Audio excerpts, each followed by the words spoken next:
Solo Sikoa lifting Cody Rhodes up. Spear from Roman. Cover, hook to the leg. Cody somehow survives. Are you kidding me? How? How did Rhodes survive? Desire is how, Corey. Grit is how, Corey. This is how bad Cody Rhodes wants to finish his story. What the? It can't be. It is.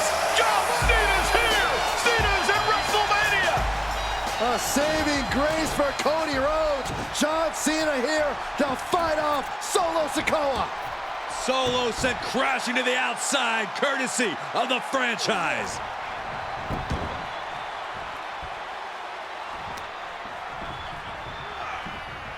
Cena's got Roman up. Attitude adjustment. Down goes Reigns.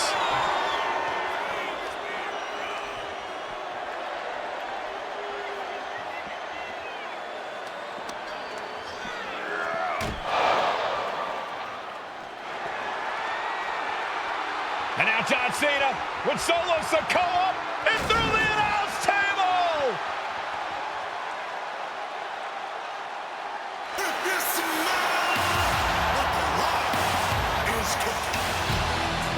Oh, hold on, guys. Hold on. You gotta be kidding me. The final boss is at WrestleMania. What a moment this is. Brings back memories from WrestleMania over a decade ago.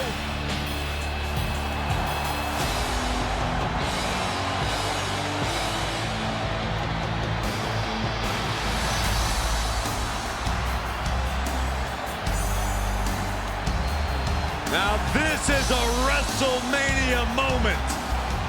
Rock and Cena face to face, feeding off the electricity of this crowd. This is absolutely surreal.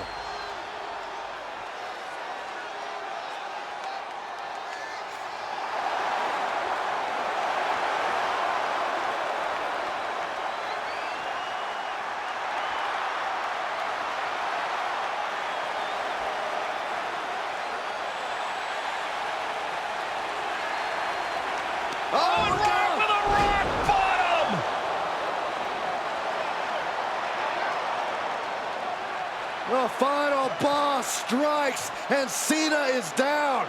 And now The Rock taking off the Mama Rhodes weight belt. He's going to use it against Cody. What? Oh. No way. No way. Guys? What is going on here?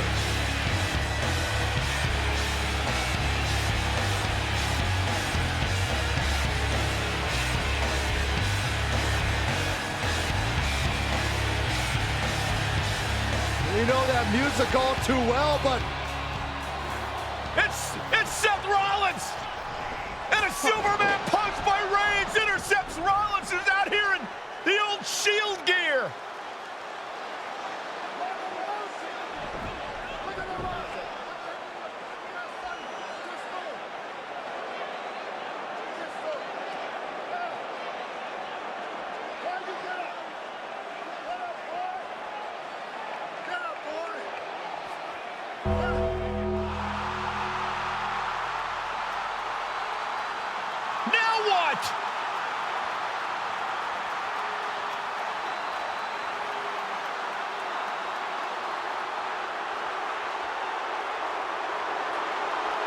Undertaker's in the ring! oh my gosh! The Great One face to face with the Reaper at WrestleMania.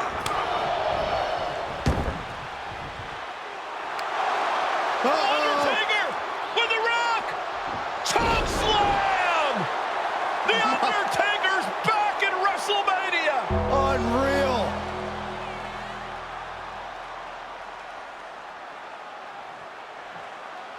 And now Roman Reigns and Cody Rhodes struggling to grab a hold of the steel chair in the ring.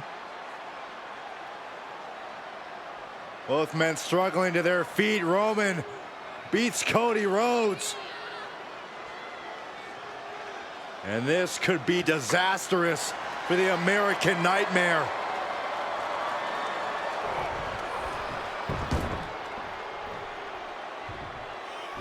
Payback!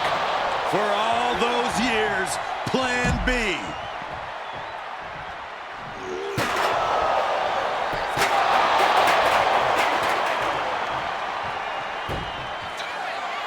Roman Reigns setting up, looking for the spear to put Cody away. No! Cody catches Roman. Crossroads. And another crossroads. Looking for the trifecta now. Finish the story. Everybody seems to think that WrestleMania 40 was the night the Bloodline ended. But anyone who knows us knows that it's going to take more than one bad night to bring us down. If anything, we're just getting started.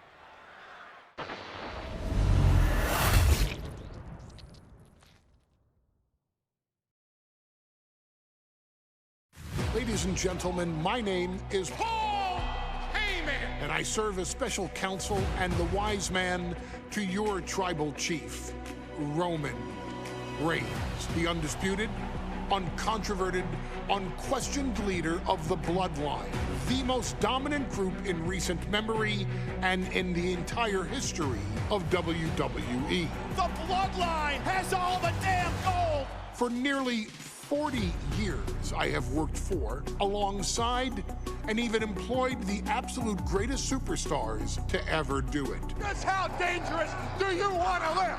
I've created the Dangerous Alliance, led an extreme revolution with ECW, and managed the most legendary of all champions. And for me, none of that compares to the relationship I've built with the Anoa'i, Fatu, and Maivia families, the triumvirate that composes this dynasty that we know more colloquially as the Bloodline. My time with this family goes back 40 years. I've led them into battle, strategized with them, and have watched their children grow into top-tier superstars who have also created their own impressive legacies. And so it is my great honor to serve as your host for the WWE 2K25 Showcase, featuring a dynasty like no other, the Bloodline. When you look at this incredible family tree, this is proof that there is only one royal family in professional wrestling, bound by blood. A blood bond forged between High Chief Peter Maivia and Amatua Ana'i Anoa'i, the father of Afa and Sika, the wild Samoans, created a force that has dominated professional wrestling for over 5 decades. An elite collection boasting names like the Wild Samoans, Afa and Sika, as well as The Rock, Rikishi, Umaga, Yokozuna, Nia Jax, Jimmy and Jey Uso, Solo Sikoa, Jacob Fatu, and of course, your tribal chief, Roman Reigns. They've owned championships, filled arenas, packed stadiums, broken box office records, years and decades of dedication to the craft, perfecting their art with each passing generation, ultimately leading us to right here, right now, with the Bloodline having dominated WWE for the last half decade. As your humble wise man, it is my duty to take you through some of the most ferocious battles featuring the greatest warriors in the family. Not everything goes according to plan, and this year we're going to give you a chance to right the historical wrongs and change history to bring more glory to the Bloodline.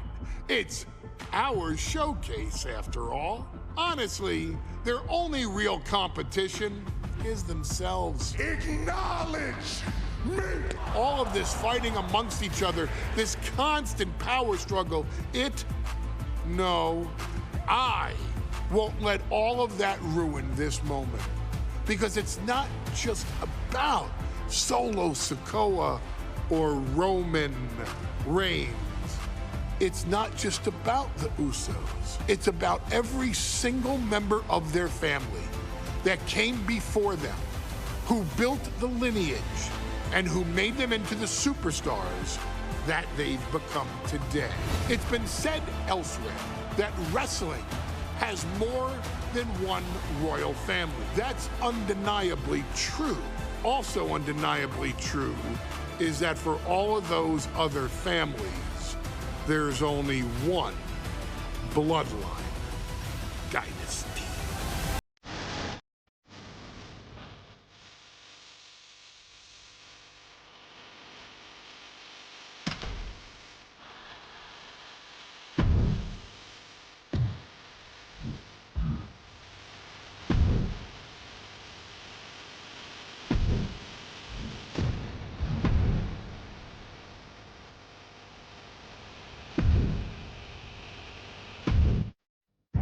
In a family that specialized in brute force over the years, perhaps no one better personified this than Rodney Anoa'i, nephew to the Wild Samoans, better known to the WWE Universe as the mighty Yokozuna. What's on?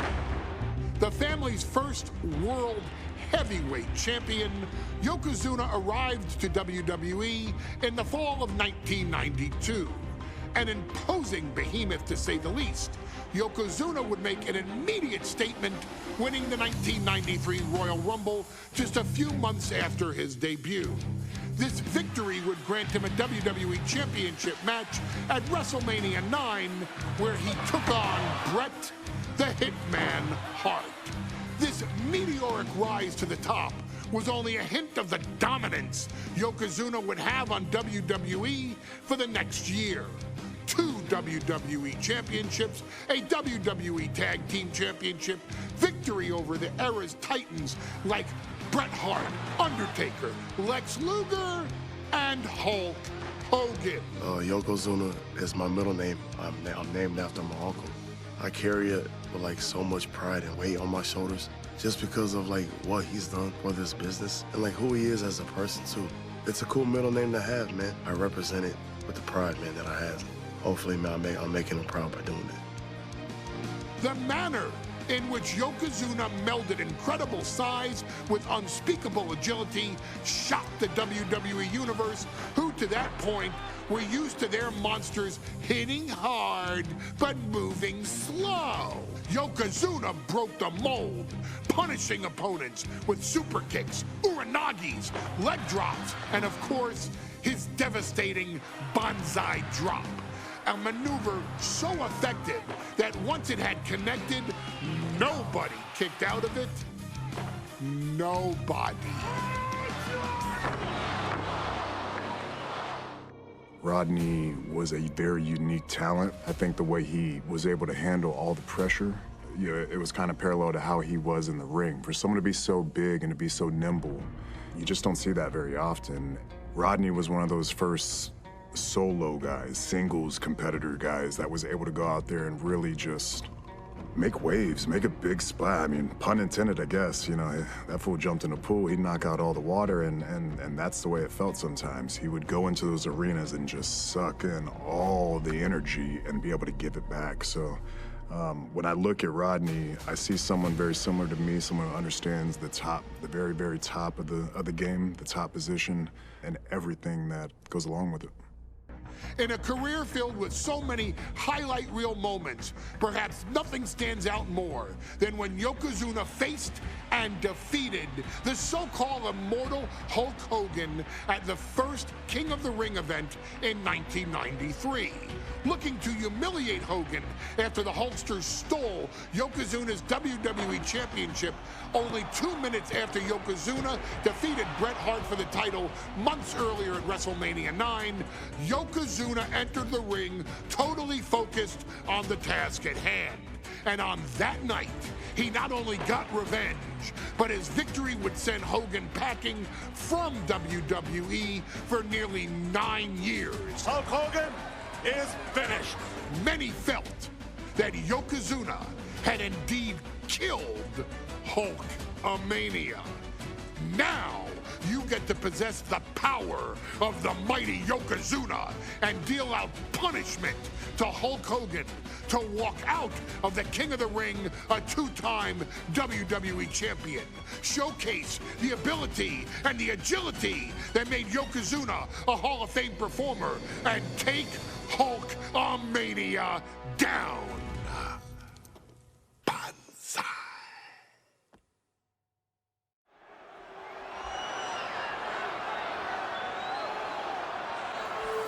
Ladies and gentlemen, this is an event of international magnitude. Photographers were...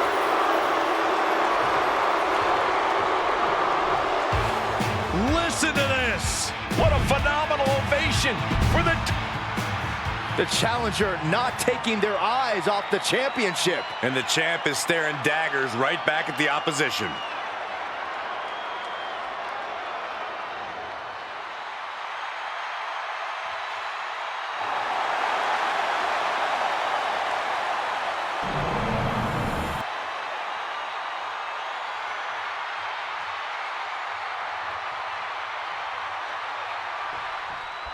Michael Cole emanating from King of the Ring 1993 alongside Corey Graves and Byron Saxton, where Yokozuna hopes to regain the WWE Championship he lost in record time to Hulk Hogan. Both men coming in with so much to prove. Hogan wants to prove his controversial WrestleMania win was no fluke. And he's also promised to finally slam the 550-pound giant right through the ring. Yokozuna wants to erase the memory of his initial title reign that lasted mere seconds. He knows that a fresh Yokozuna can beat a fresh Hulk Hogan, and tonight is the chance to prove it.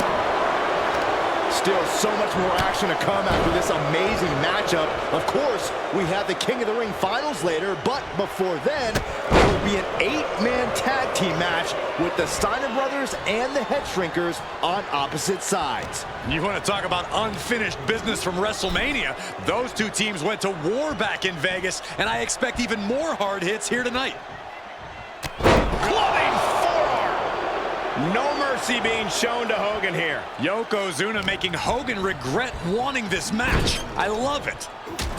And Yokozuna just loves backing Hogan into a corner like this. Relentless domination of the champion. And Mr. Fuji looking on with much approval. There's no mistaking what that sinister smile of his means. You know, Hogan slimming down may have an adverse side effect. Yokozuna can wrench those holds in. Oh no, bear hug applied. This is not good for the Hulkster. Bear hug! Well-placed elbow will get you out of it. That might be enough. Yes, it is.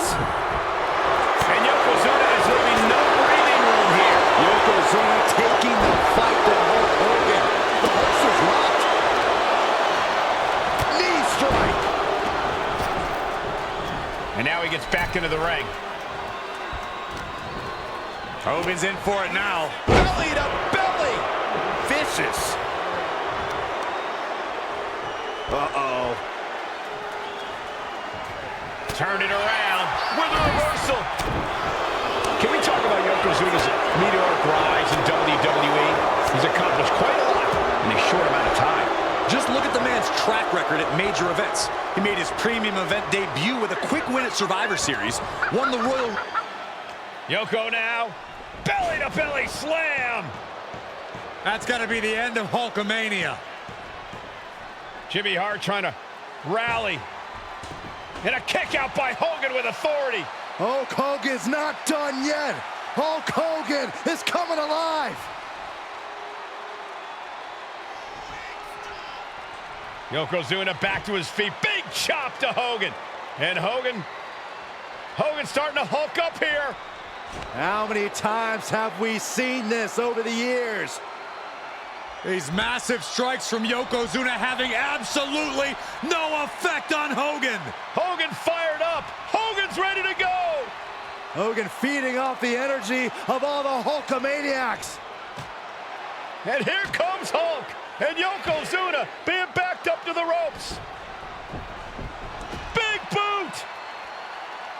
I can't believe Yokozuna's still standing. Hogan continuing to pour on the offense.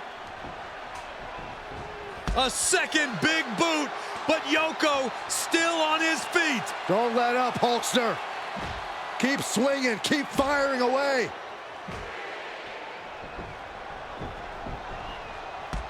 That boot, Yoko staggering, stunning, and he's down. Drop the leg, Hogan, drop the leg. Hogan, leg drop. Here's the cover on Yoko, who kicked out of the leg drop. What? Get Mr. Fuji out of there. Hogan feeding off the energy. Whoa, wait a minute. What is that photographer doing on the apron? There's a match going on. What the heck? What was that? What in the world just happened here?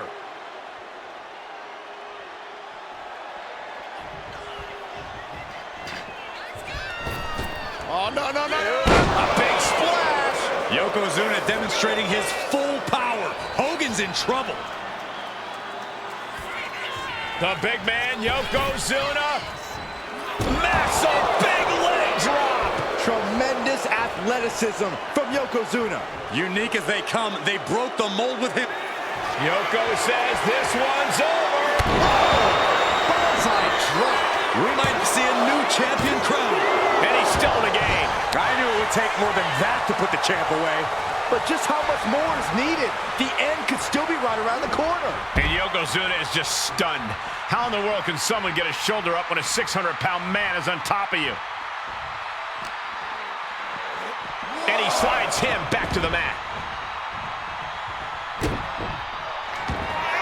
Yoko says this one's over. Banzai drop. Can the champ recover from that? Two. Amazing. That was a matter of a fraction of a second. And absolutely no idea how that didn't work out in Yokozuna's favor. You can tell he's shocked too. And Hogan falling victim to a slew of offense. Hulkster getting carved and dissected.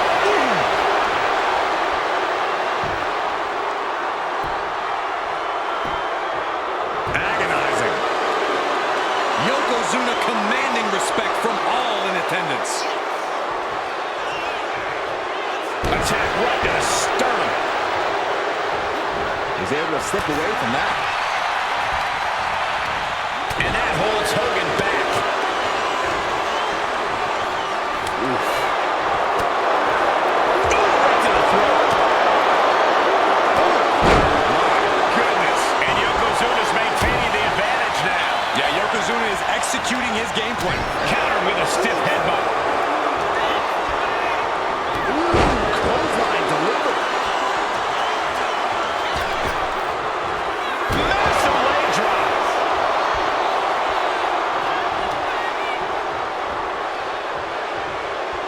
Quite the battle brewing here between Hogan and Yokozuna.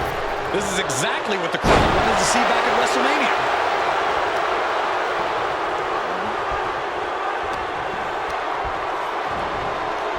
Sent right into the corner. Back and forth, counter after counter. Yokozuna with a massively jarring headbutt. But it appears Yokozuna with more destruction on the mind from the middle rope.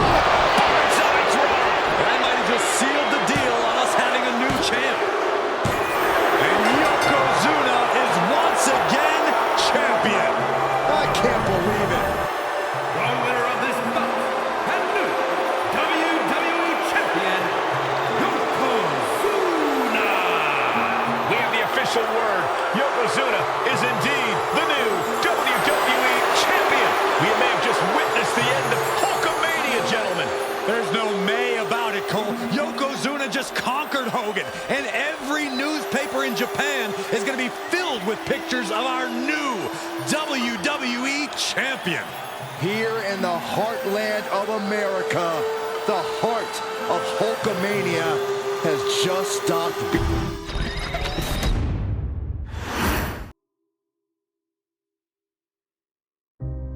Our next chapter sees the Showcase spotlight shine on an area in which the family built their legacy: tag team wrestling. Starting with the wild Samoans, Afa and Sikoa, all the way through to more recent champions like the Usos or Tama Tonga and Tonga Loa. This dynasty has always excelled in tag team competition, consistently showing an ability to dominate the division with a wide variety of looks. And the first team that we will look at, accompanied to the ring by Afa himself. Fatu and Samu, the Headshrinkers. They put the fear in people's hearts. That's what the Headshrinkers did back in the day. Second to none in that ring. You know, hard-nosed, battle-tested. They went for it every single night. More astute fans may also know that early in their journeys, Samu and Fatu were managed by me, Paul Heyman, then known as Paul E. Dangerously. and the SST, the Samoan SWAT team. The Samoan SWAT team is here. Vengeance is mine. Already an imposing force that early on, their future greatness was obvious to so many industry experts. Afa, more than anybody, knew he had the team on his hands, with Samu being his son and Fatu his nephew. The tribal elder was able to mentor both, instilling in them the same unrelenting approach to competition that made the wild Samoans world famous. The team toured through regional promotions before a quick stop with me in WCW, but WWE was always their goal. The Headshrinkers are coming. Upon arrival, it was clear that the dynasty's next generation had indeed arrived, immediately drawing comparisons to their world-renowned predecessors. 10 years before it became cool to say, Samu and Fatu displayed ruthless aggression in the ring, overwhelming opponents before the bell and continuing the non-stop attack until their hands were raised in victory. Deceptively agile for men of their size, they brutalized the opposition with devastating dives from the top rope. The duo would eventually go on to capture the WWE Tag Team Championships in the spring of 1994, fulfilling the promise and carrying the legacy to even greater heights. At WrestleMania IX, the Headshrinkers' one and only in-ring WrestleMania appearance saw them taking on Rick and Scott, the Steiner brothers. Be prepared, Steiner brothers. We're gonna give you a pain that you have never felt before. While I'm not one to make excuses, I am one to give opportunities to you, our expert gaming member of the WWE Universe. And so, today, you have the opportunity to make things right. WrestleMania IX, Las Vegas, Nevada. The Steiners performed at a near-perfect level that day, able to find every reversal and in the chaos emerge victorious. We are asking you to fix that. Stop them in their tracks and get the Headshrinkers that WrestleMania victory you and I both know they deserve. But if you're not careful, you're going to find yourself reliving the very same memories that have haunted Samu and Fatu for years. Steiner lines, suplexes, Frankensteiners that will all bring your evening to a vicious, miserable end.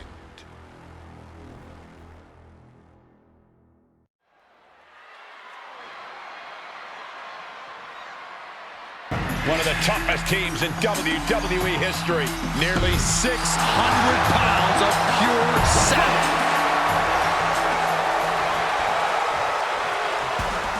The Steiner brothers getting a tremendous ovation here in their first WrestleMania. And we'll see if they can carry on Michigan's winning ways.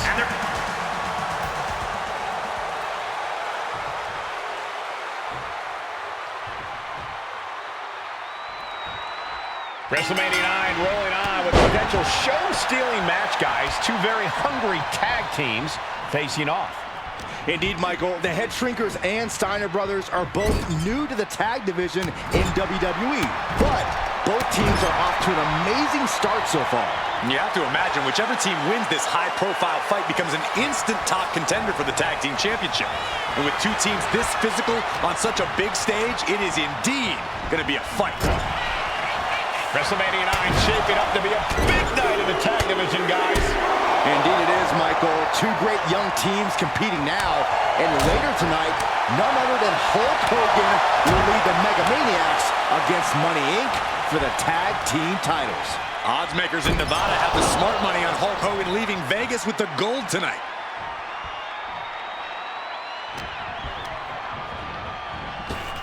Clotheslines. Good Lord. So effective. Dominating shoulder tackle. I've seen Samu and Fatu headbutt each other during matches. If they do that to their own flesh and blood, who knows what they'll do to the Steiners? It's just a byproduct of the brutal take-no-prisoners offense of the Headshrinkers, Byron. These guys will bite, scratch, and claw their way to a win. Rulebook be damned. And with Rick and Scott coming from an amateur collegiate background, they might be a bit more hesitant to bend the rules. Hopefully the Steiners can adapt, and fast. As was set up in the corner of the ring. Oh, vicious headbutt. Samu and Fatu, already some success in the tag division tonight, could really be their coming out party.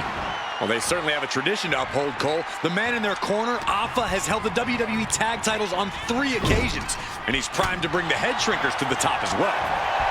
A clash of counters, and these superstars did their homework. Oh, what impact!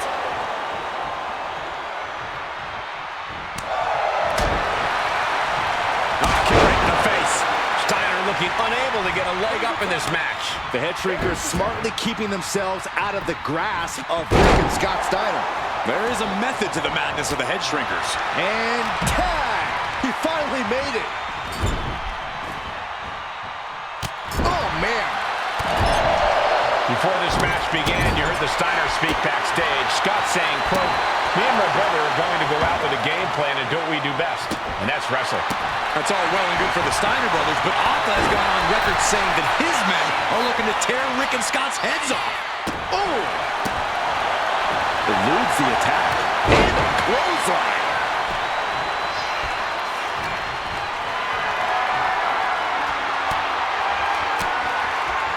And that's going to jam Scott's offense. What a headbutt. Vicious.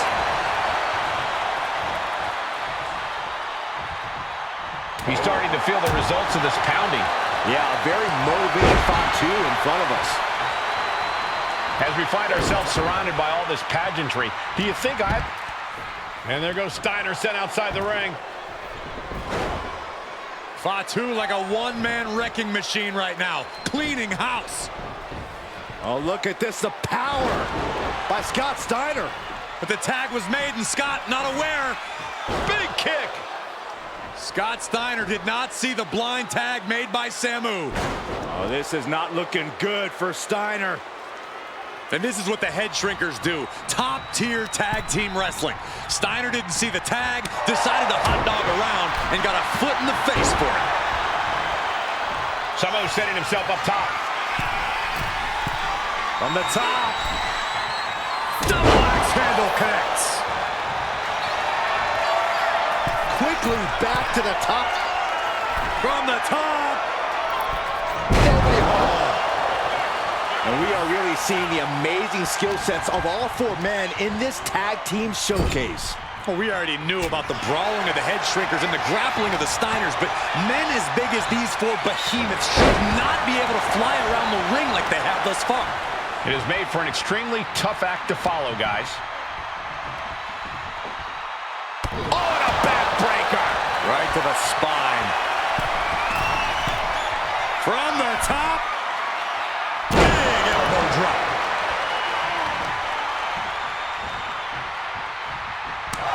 He's absorbing a lot of damage here.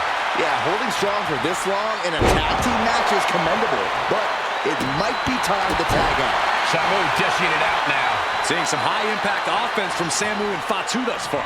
I'm not sure the Headshrinkers are even going for the victory. They just want to destroy the Steiners. Scott timed that one. Back of the neck getting worked over. Nice takedown, stack for the pin. Turns the tables, shoulders down.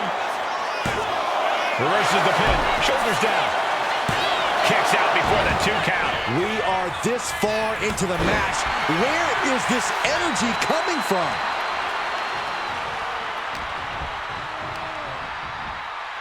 In the corner, has to find a way out of there.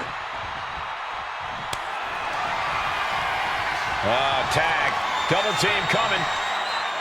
Oh, face first. And the Headshrinkers just might have it. Directly into the cover. The damage is done. And still in this. Almost inhuman at this point. Vicious right forearm.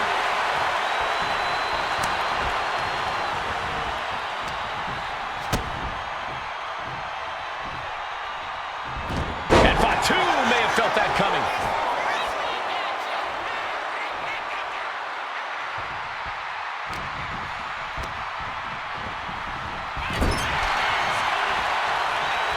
Just a nasty headbutt. Boot right to the throat.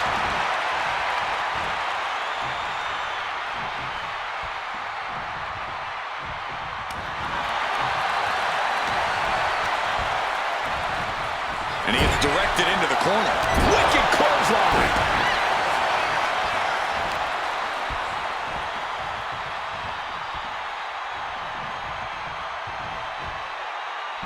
Boom, running STO plants him. Nicely done. He tags in his partner.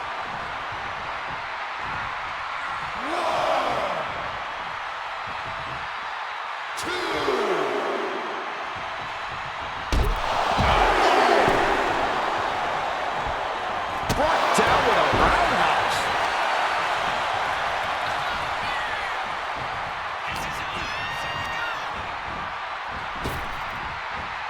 And just in time, he gets out of there. Saw what was coming and put out a dodge quick. There it is. Now the pin. He got the shoulder up in time. He's still got more left in the tank. The Headshrinkers and the Steiners are engaged in an epic battle. Both teams making the Roman gladiators proud. Gets driven into the corner. Tag. Double team coming. Oh, face first. That's it. No way the Steiners come back now. And quickly into the cover. Might be in trouble. And the Headshrinkers get the win. Here are your winners, Samu and Fatu, the Headshrinkers. And what a huge win for the Headshrinkers tonight. Samu and Fatu making their family proud and proving themselves as top contenders in the tag division.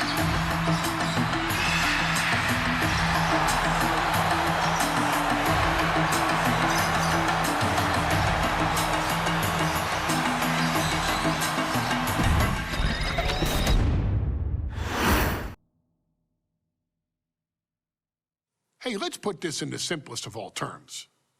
Dwayne "The Rock" Johnson is the biggest celebrity on the face of the planet today.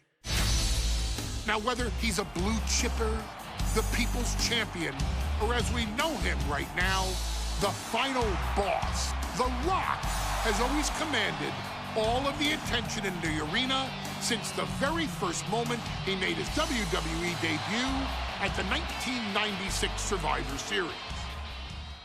Born into this business, The Rock would become WWE's first ever third-generation superstar, following in the footsteps of his father and grandfather.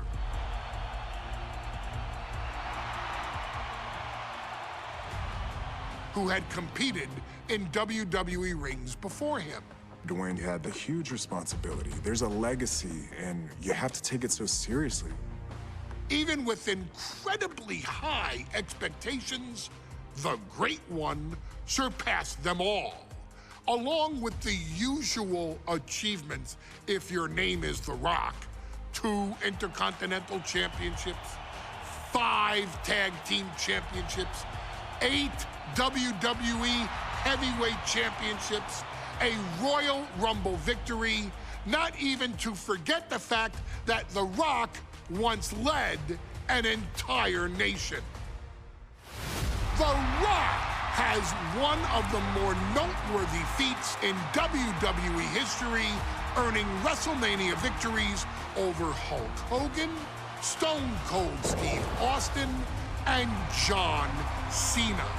Each of these men are known as the faces of their respective era. Each of these men found out what happens when you go one-on-one. Oh, you know the rest. Of course, The Rock rivaled Stone Cold Steve Austin's popularity during the vaunted Attitude Era, tearing opponents down with rock bottoms and people's elbows, while tearing them apart on the mic with cutting one-liners and catchphrases that are still recited to this day. If you smell, know your role and shut your mouth. He ended CM Punk's 434-day title reign as WWE Champion at the 2013 Royal Rumble as well, after having only competed twice over the previous 9 years, displaying the always-ready mentality and physical conditioning on which he has built his global brand. But you don't need me to rattle off The Rock's resume to you, now do you? Of course not. The man is an occasion unto himself. He has headlined the biggest events against WWE's most iconic superstars and has always found a way to, how does he put it?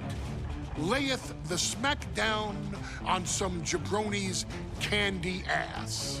I couldn't have said it better myself, although I think I may have just done that. But indeed, he has. On a Thursday night in February of 1997, The Rock, still known as Rocky Maivia, would find himself challenging for the WWE Intercontinental Championship. Only a few months into his tenure, he would be matched up against a face that would ultimately become one of his most familiar and hated rivals, Triple H, Hunter Hearst Helmsley. Seemingly overmatched by a more seasoned opponent, a youthful Rock would demonstrate all the traits that have come to define him in the years since. Tenacity, high IQ, and that legendary Samoan strength to ultimately surprise Helmsley and kick off the first championship reign for Rocky Maivia.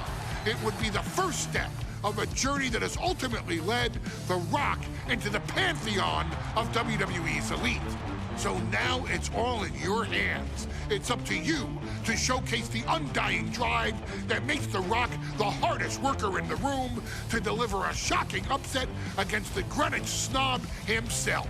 Guide The Rock to victory over Triple H at a very special Thursday Raw Thursday to give the first jolts to what would become the most electrifying career in sports entertainment.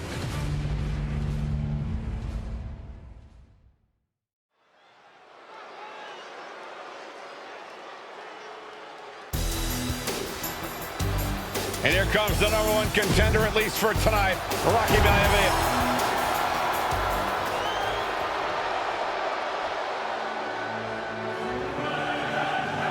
On his way to defend the Intercontinental Championship, Hunter Hearst Helmsley. The champion thrives in these situations. Pride and heart will be tested.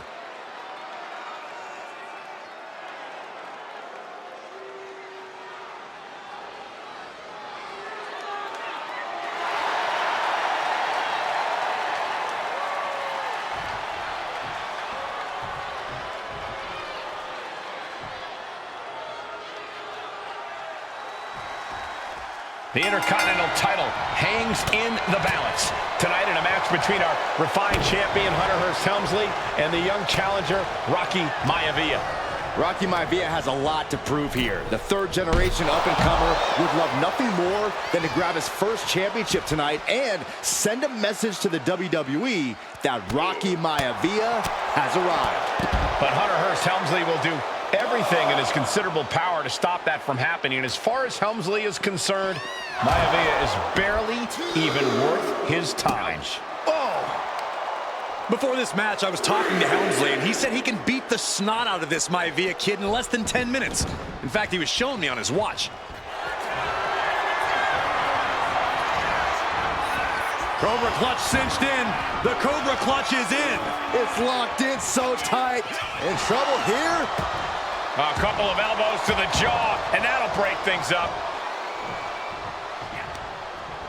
Blow to the abdomen gets them out of that. Chess match of counters and reversals happening here. Countering each other again and again. If Rocky Maivia is going to take that, trading back and forth blows now. Oof.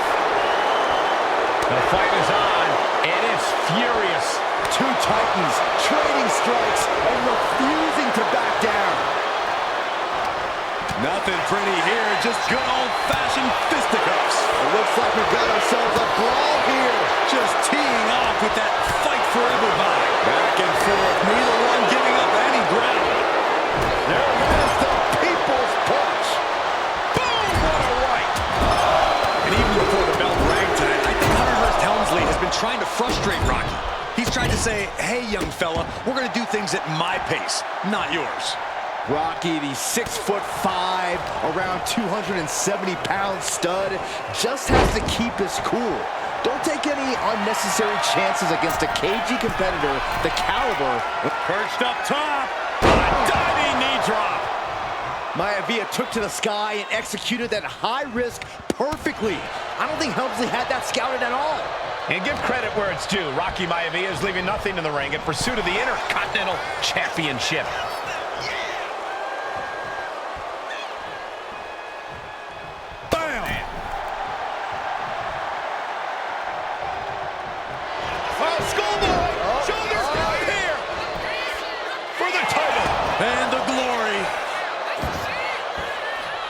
Shoulders down to retain.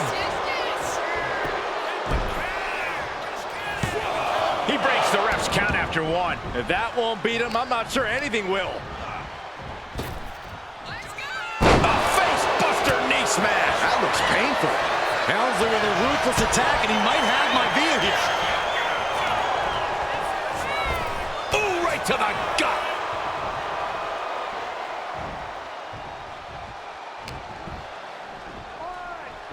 Hunter whipped into the corner, nobody home. Rocky hit hard.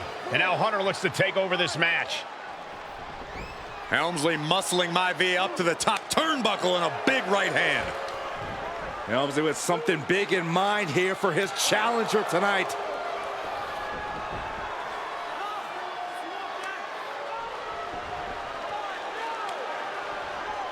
Well, this is just blatant disrespect from the arrogant champion. Almost daring Rocky. Hey, you really want my title? You really think you're going to be Intercontinental Champion?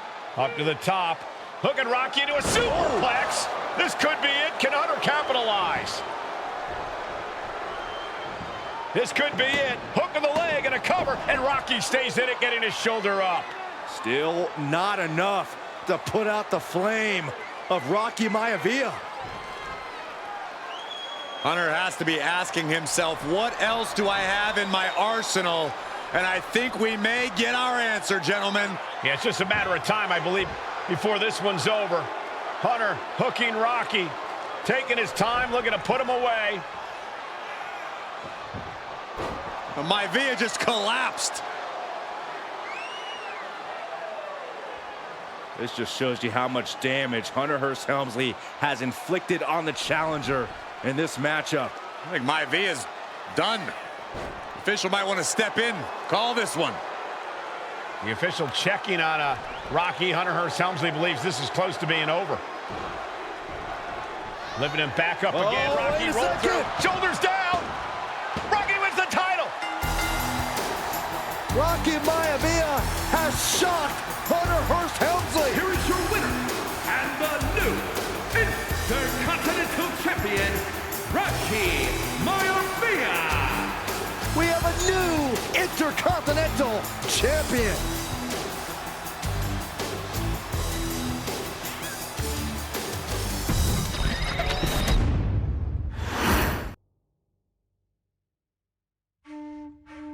In a family of elite combat athletes and top-tier performers, the final boss has always stood out, even when he was just a blue chipper. But there wouldn't be a final boss. There wouldn't even be a bloodline if it wasn't for The Rock's grandfather, the High Chief Peter Maivia. You can think of him as the first boss. Predecessor to the tribal chief. He is one of, if not the foundation for our family. The Anoa'i, Fatu, Maivia wrestling dynasty. I don't think there's anybody more responsible for what's going on now than the High Chief himself. Peter Maivia isn't simply one of the two principals behind the sacred blood bond. He's also an incredibly decorated professional wrestler who traveled the world and won titles everywhere he went. New Zealand, Japan, Europe, and here in the United States, where he enjoyed especially successful runs in Hawaii and California. Maivia would eventually find his way to WWE, engaging in legendary battles with the likes of superstar Billy Graham. His larger-than-life personality would win the WWE Universe over in short order, as it had throughout his entire career. In the ring, High Chief Peter Maivia was a potent blend of brawn and grappling technique, often muscling his opponents down to the mat through a variety of joint locks and then switching to more painful holds once grounded. His sleeper hold and stump puller were both feared and renowned, and make no mistake about it, Maivia knew there was always more than one path to the ultimate victory. Out of the ring, High Chief Peter Maivia also ran one of the most successful wrestling promotions on the planet, Polynesian Pro Wrestling, based out of Hawaii, showing his mastery of the business in every aspect. His induction into WWE's Hall of Fame class of 2008 was supremely deserved, forever enshrining Peter Maivia as the legend he always was. And now, we present to you the opportunity to walk in the boots of the legendary High Chief Peter Maivia, facing off against one of the most legendary WWE rivals, George the Animal Steele. You will settle this score once and forever, and showcase the overwhelming strength of Peter Maivia, which has ever since remained as a hallmark for every single solitary member of this bloodline. Steele is no easy battle, though. He thrives in the chaos, one of pro wrestling's true madmen. He'll even try to eat part of the ring if he thinks it'll help him break you down. So do your best and honor High Chief Peter Maivia, properly with a resounding victory.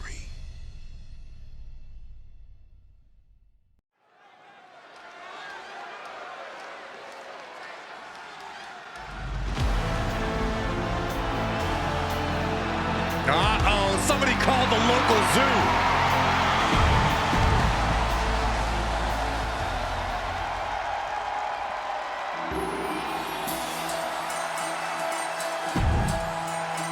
Strolling.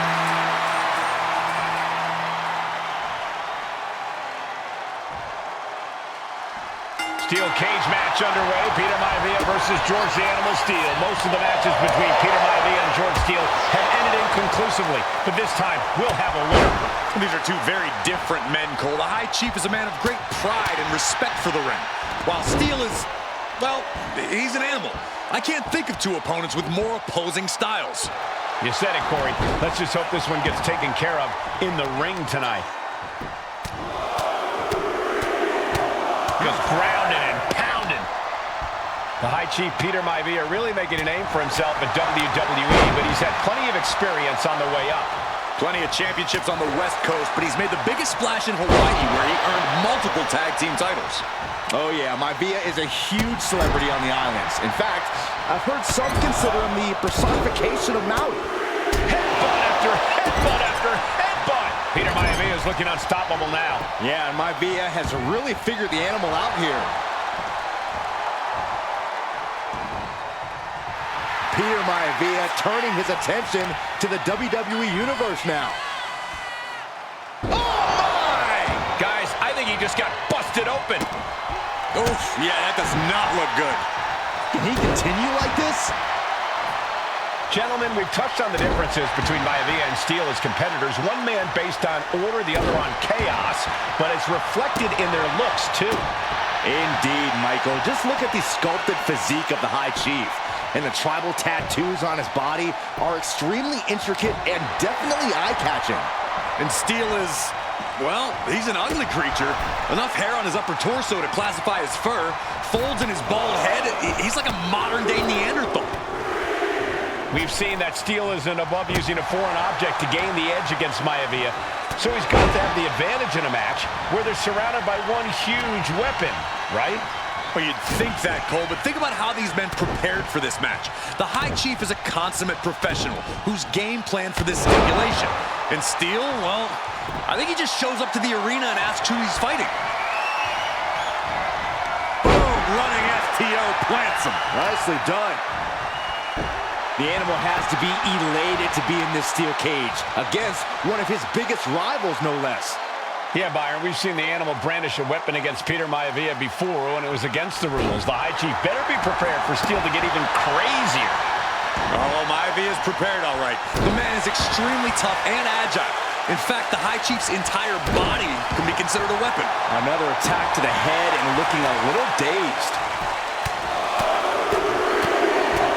Enough already. Peter Maivia now with the upper hand. And you can see Steele is struggling to weather the storm of the High Chief.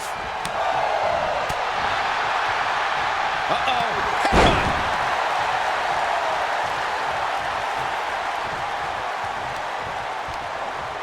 Sent into the ropes and a sharp elbow to the back.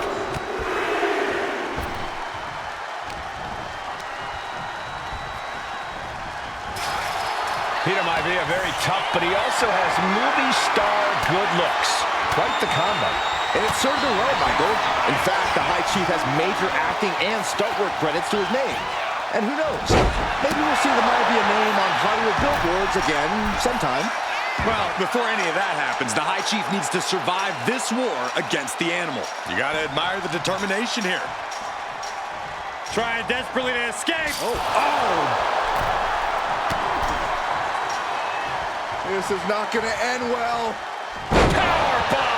He comes off the cage and lands hard in the ring. He's down, but is he out? Maivia overwhelming his opponent here. A series of disabling maneuvers from Peter Maivia. Peter Maivia even more determined than ever now. Boom! One step ahead there. When a man like Peter Maivia signs up for a match with the animal, he doesn't know what to expect, just to expect anything in the world. Peter Maivia knows full well that he's in for some unusual treatment tonight. In fact, Steel often has trouble finding opponents due to his erratic nature. But when it comes to competition, the High Chief wants to prove he's worthy of that name. Peter Maivia will take on any competitor, no matter the difficulty. And the head taking a real pummeling here. I'm not sure I like this strategy. It's just brutal to watch. He seemingly got nothing left in the tank, just taking this assault. Steel now just trying to survive. Crank in the head. Ouch. Some folks call Peter Maivia the Flying Hawaiian. And the reasons are obvious for that moniker. But guys, how has he earned the other nickname of the High Chief? Well, Cole, Peter Maivia is very close to the Anoa'i family. In fact, Peter's considered a blood brother to the patriarch of that clan. When you add on the fact that Maivia was born and raised in Samoa, you can see the great pride he has for that land and its people in the tribal ink that covers his body. Dropped him with a big shoulder tackle. Peter Maivia now with the upper hand. Oh no! Now possibly setting up for a submission maneuver. A stump puller. Desperately trying to resist the hold, trying to protect the leg. But his struggling only making it worse. Able to free himself from the agonizing submission. And a heinous attack to the knee. George Animal Steel is not a Oh no, getting in position. What's he planning to do here? A stump puller. After everything he's been through, will he give in right now? Will his body give up? This hold has him going through hell. Does he have anything left?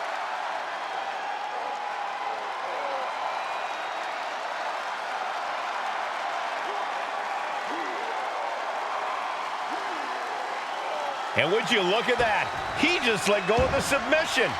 Maybe he did the damage he meant to do and has something else in mind now. All the way up. Done good! Momentum is all with Maivia now. Nice takedown. Stack them up. Reversal leverage and into a pin. And the High Chief defeats the Animal.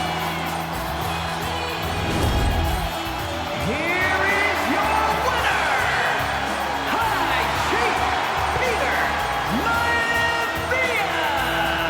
Anytime these two have faced off, it's been eye for an eye. But the steel cage has finally delivered a decisive victory for the High Chief, Peter Maivia. George Steele is one tough animal, but the way Maivia faced him in the cage tonight just reinforced what everyone already...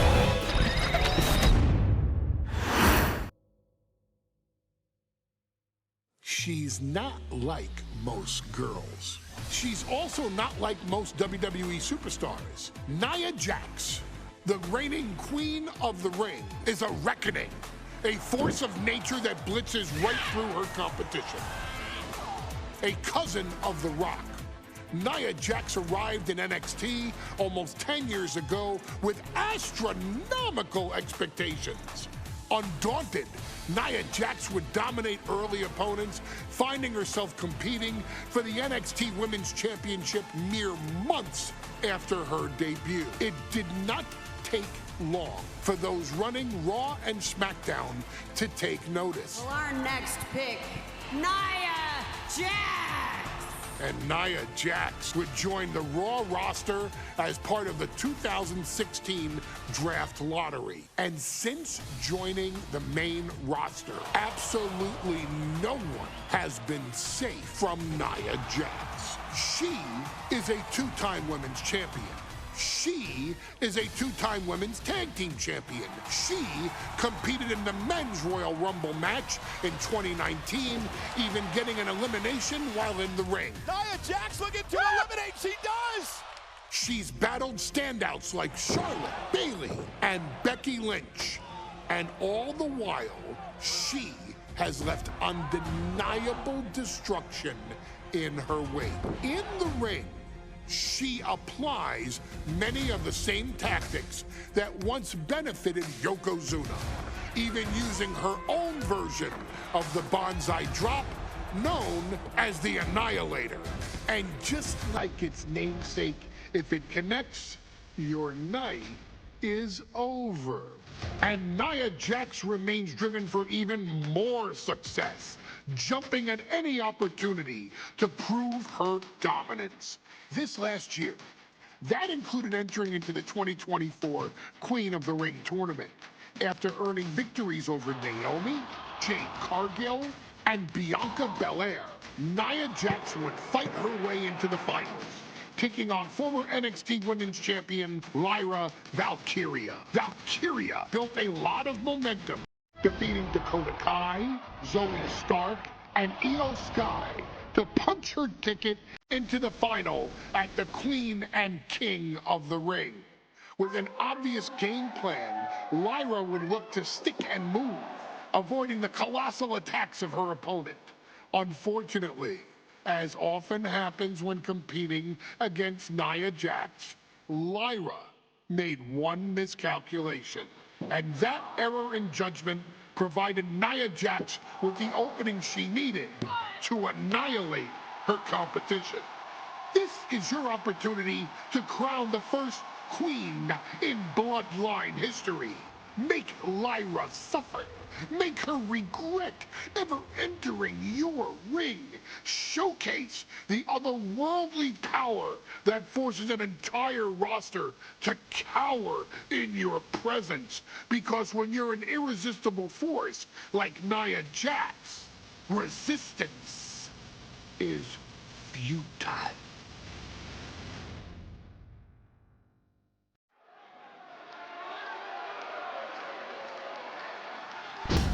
And now a dark horse will face an unforgiving titan in hopes to don the crown.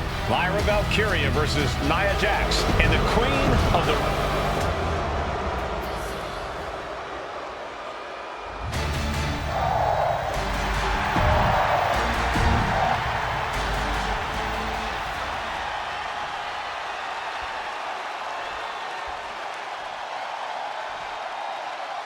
And it's all come down to this, the finals of the 2024 Queen of the Ring tournament. Jax Valkyria, who will walk out in Saudi Arabia with a crown and a ticket to a world. And Nia now misses wildly. Lyra goes up over the top. Nia's got it caught, though.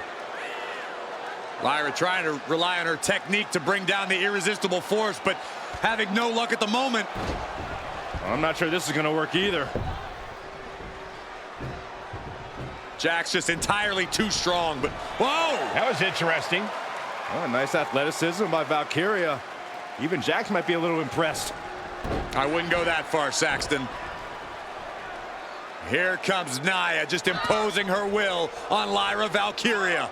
Again, Lyra showing how resourceful she is, applying the sleeper to Nia Jax. Lyra tried to hold on. And now Nia Jax in control, and she's going to look to put Lyra away. Nobody home, set outside the ring, and Valkyria's got a chance. Huge window of opportunity.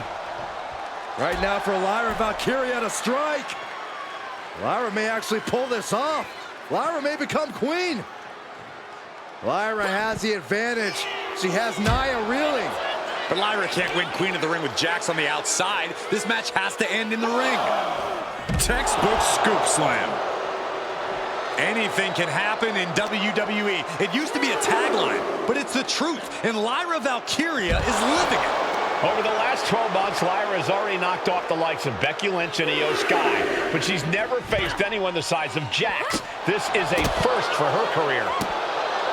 Well, if you're Lyra Valkyria, what do you do to pull off a massive upset tonight? Well, Lyra's a technical wizard, Cole. In fact, from a technique perspective, she may actually have Nia Jax outgunned. And beyond relying on her technique, if I'm Lyra, I'm going to try to frustrate Nia. I don't know how possible that is, but if you frustrate Nia, she may make a crucial mistake. And an answer from her. Feet tied up, has to be feeling vulnerable here.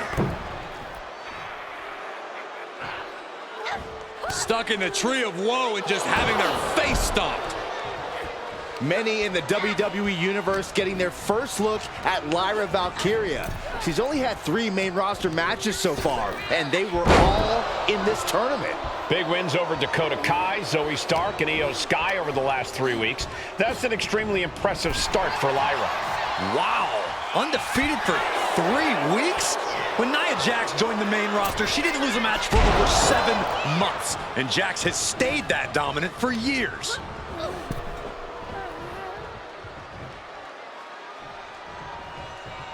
Oh, that opens the door for Valkyria.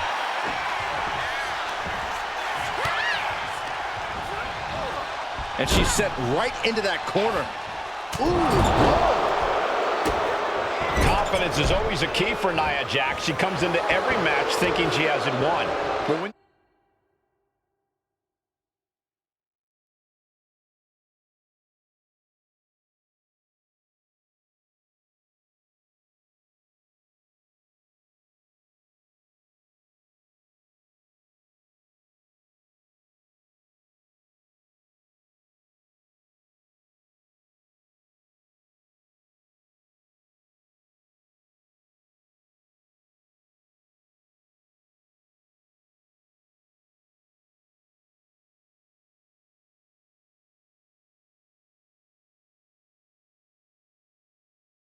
you have this business in your blood like Nia does, that confidence is genetic.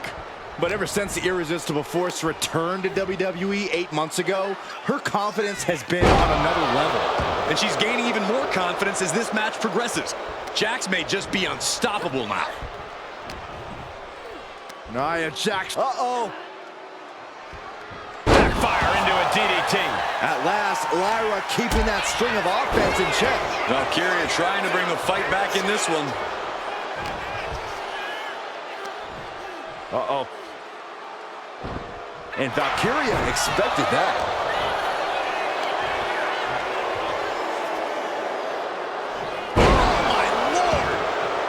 There's so many moves at Nia's disposal that she can end this match with. Valkyria crushed in the corner by Jax. Squashing Lyra in the corner, and the beginning of the end may be near. And Nia now, with Lyra on her back, gonna climb up to the second rope. This is a scary situation for Lyra. Oh, look at this, maybe not. No way, there's no way. Oh, my. Oh, no! Good night, Annihilator! Here is your winner and the new Queen of the Ring, Nia Jax! What a victory to the brand new Queen of the Ring! Nia said she would do it, and she backed up her claims.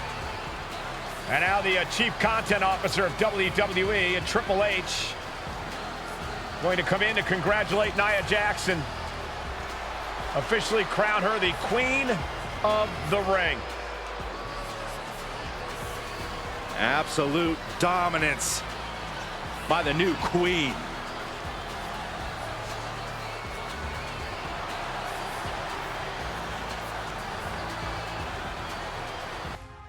I'm sure you will agree with your wise man.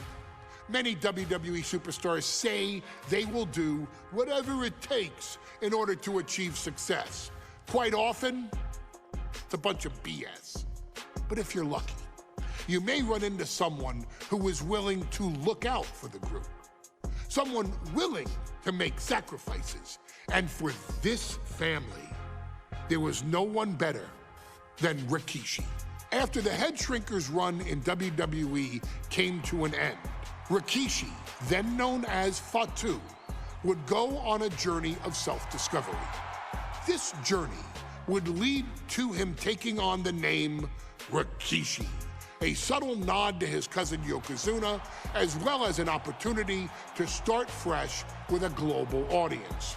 Well, my dad, you know, when he became the Rikishi character, when you think about Samoan wrestlers, right, or mean, or aggressive, he made it like his own flavor, right? You know, he had the blonde hair, still carried the aggressiveness, but I think he just wanted to add like a little flavor to it. But it became even more popular to our culture. Rikishi blitzed WWE from the jump, devastating opponents with new tricks and winning people over with his fat-ass dance moves. That Rikishi is fat, all right.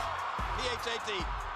And with this wave of newfound momentum came even more success, with Rikishi capturing the WWE Intercontinental Championship and displaying incredible athleticism in iconic moments like when he dove off the top of the steel cage. The year 2000 belonged to Rikishi. But little did anyone know, Rikishi held a dark secret regarding a decision he'd made not for his own benefit, but for the benefit of the family.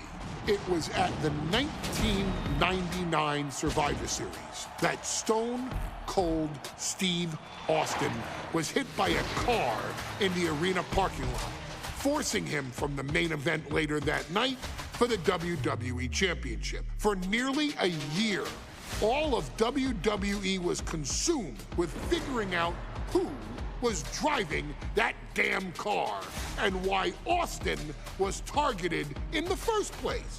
The verdict came in.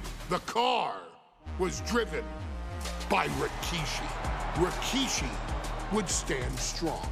Stone Cold Steve Austin. I didn't do it for me. I did it for The Rock. What?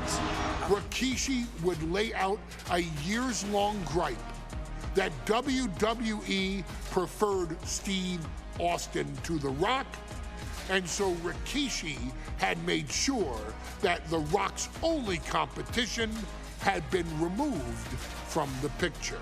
Rikishi sacrificed his own popularity to reach this goal.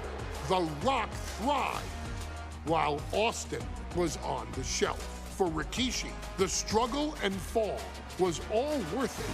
Rikishi knew that he would eventually have to face off with the Texas Rattlesnake to answer for his sins, and he welcomed that meeting with open arms.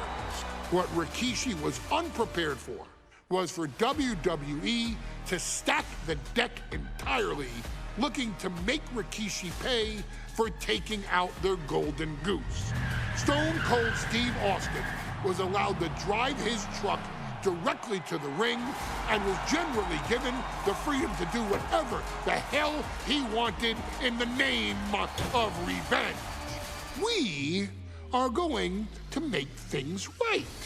This time, when Rikishi and Stone Cold Steve Austin lock horns, there will be no stacking of the deck. Someone willing to give of himself so that his family, this family, can succeed, deserves better. So get in there and showcase the never say die spirit that has led this family to victory time and time and time and time and time and time again. Use whatever weapon you can get your hands on and prove to Stone Cold Steve Austin that you will do anything for the people.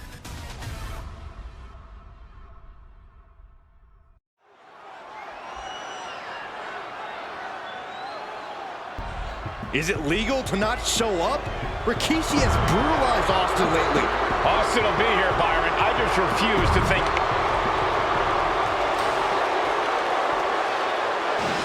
Is he here? Well, there's the Rattlesnake's music. He's here, Austin.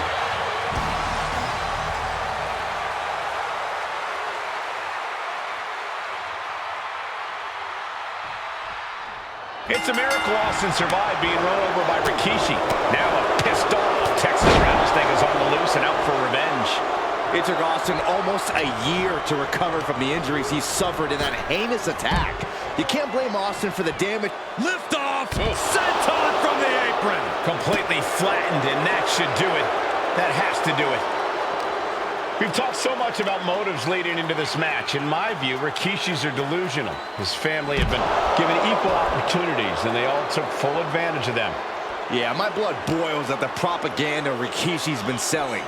But I'll tell you about the most legitimate motive in this story, and that is payback for Stone Cold. Austin nearly had his life taken from him, and there was no greater reason to stomp the tar out of somebody than that. Enough already. Just punched him right in the mouth. Relentless.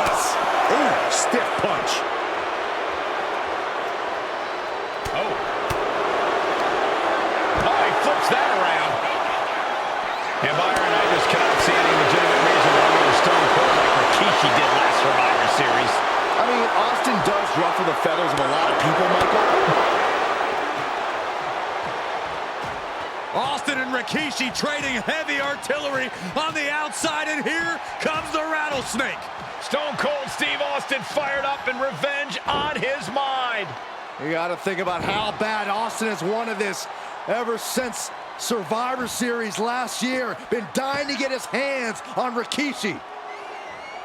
All of that venom, all of the vitriol inside of Austin being unleashed on Rikishi right now.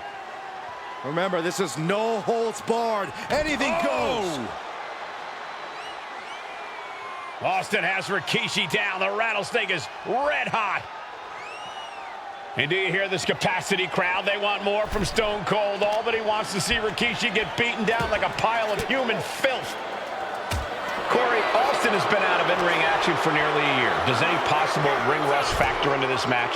Well, maybe if this actually was a match, but this isn't about arm drags. It's not about drop kicks. This is a fight, and there is never any rust on Stone Cold when it comes to fighting.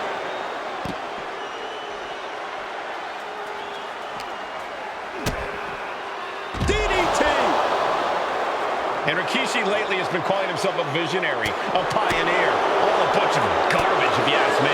Well, those aren't self-imposed labels, Cole. Those labels are coming from the family, coming from a group of wrestling legends who are proud of Rikishi for standing up and making a change in this business. I have a few labels for Rikishi.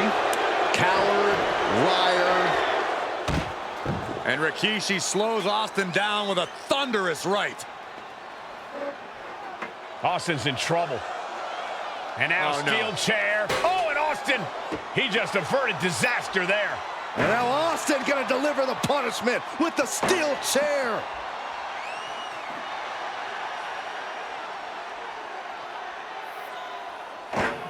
A relentless Texas rattlesnake beating the brakes off of Rikishi with a steel chair. And again, thunderous blows by Austin. Down goes Rikishi. Austin beating the hell out of him. I know Austin has good reason to be doing all this, but he could be taking it too far at this point. I don't think the rattlesnake is taking it far enough, Corey. Austin wants to put Rikishi's life in danger, just like Rikishi did to him. He gets into the... Rikishi hoisting up his opponent. Rikishi driver. Rikishi may have put the exclamation on this one. There's two.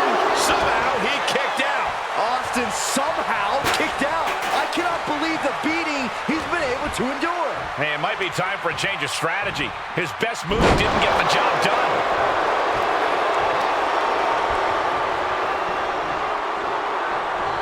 Big knockdown. Oh, looking for it. Back body drop.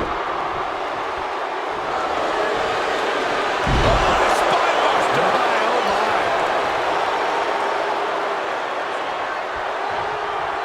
Clothesline. Good Lord, so effective.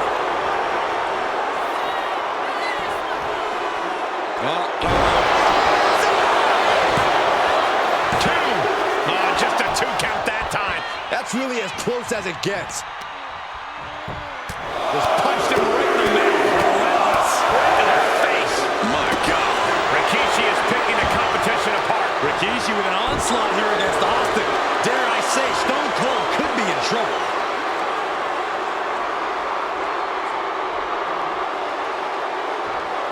Just cranking the head.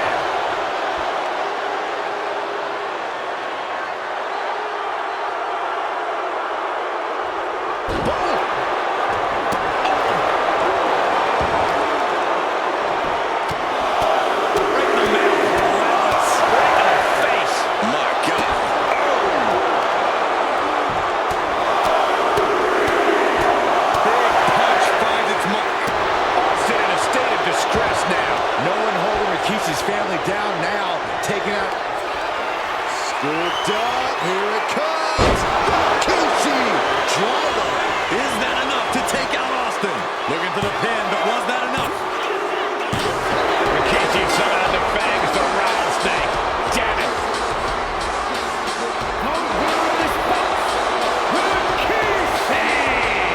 This is not what many of us We wanted to see retribution, but Rikishi was too much of a monster for Stone Cold tonight. The vitriol that consumed Rikishi powered him to finish the job and leave a battered Austin in his rear-view mirror.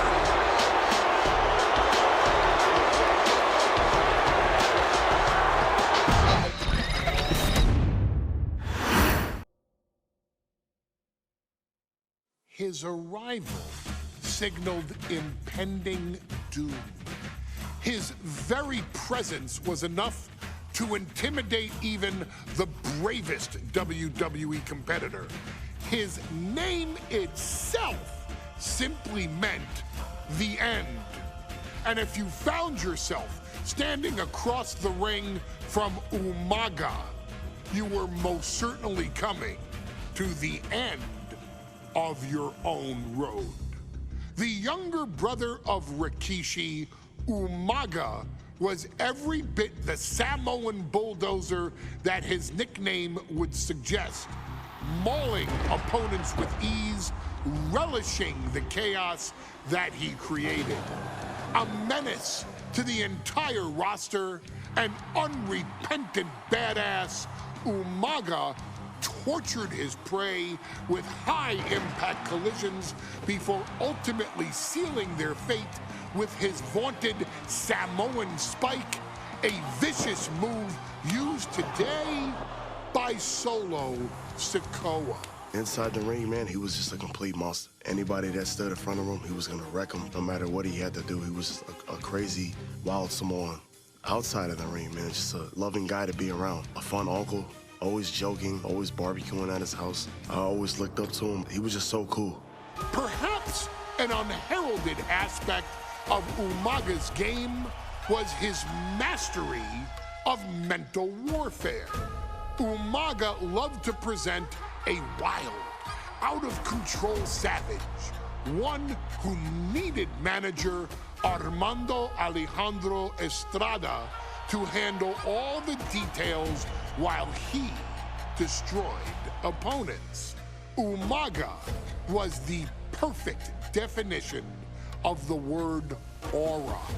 A two-time intercontinental heavyweight champion, Umaga established himself as one of the purest forms of dominance to ever set foot in a WWE ring. His intense clashes with Batista, the Heartbreak Kid Shawn Michaels, and Triple H, along with WWE Championship battles against John Cena, still live on in the memories of those who were fortunate enough to watch Umaga perform. And Umaga will live in immortality through every member of this family, whether it's with a huge Samoan drop, a running bulldozer into the corner, a Samoan spike, or even a war cry in the middle of battle. Umaga is forever. I wish he was here. I know he's watching from above. So you, our beloved Us in training, are asked one simple thing here in the WWE 2K25 showcase: to defeat John Cena. You've done that in this mode before, right? Simple. It was at New Year's Revolution in 2007 that Umaga and John Cena first collided for the WWE title. Umaga appeared to be too much for Cena in the minds of many pundits. Undefeated in WWE some 9 months after his debut, and things were going very well for Umaga. Until they weren't. Umaga would see his undefeated streak end by, of all things, a damn roll-up after rushing directly into the outstretched shoes of John Cena. 1 second of luck allowed John Cena to escape the inevitable, and now it's on you to fix it. Head into that ring. Showcase Umaga's cruel brutality and get Umaga the WWE Heavyweight Championship victory that he should have gotten in the first place. I assure you, my dear friend, Armando Alejandro Estrada will make sure nothing else goes wrong if you take care of business inside the ring.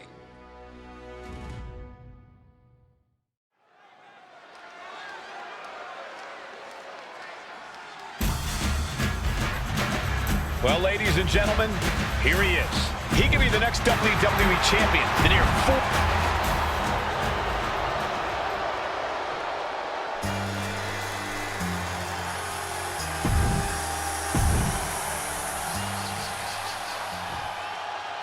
The following contest is scheduled for one fall, and it is for the WWE Championship.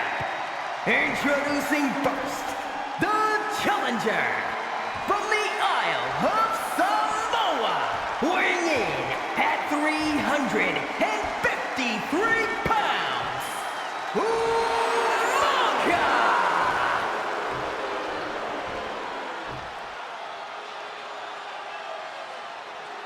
And from West Newbury, Massachusetts, weighing in at 248 pounds, he is the WWE Champion, John Cena!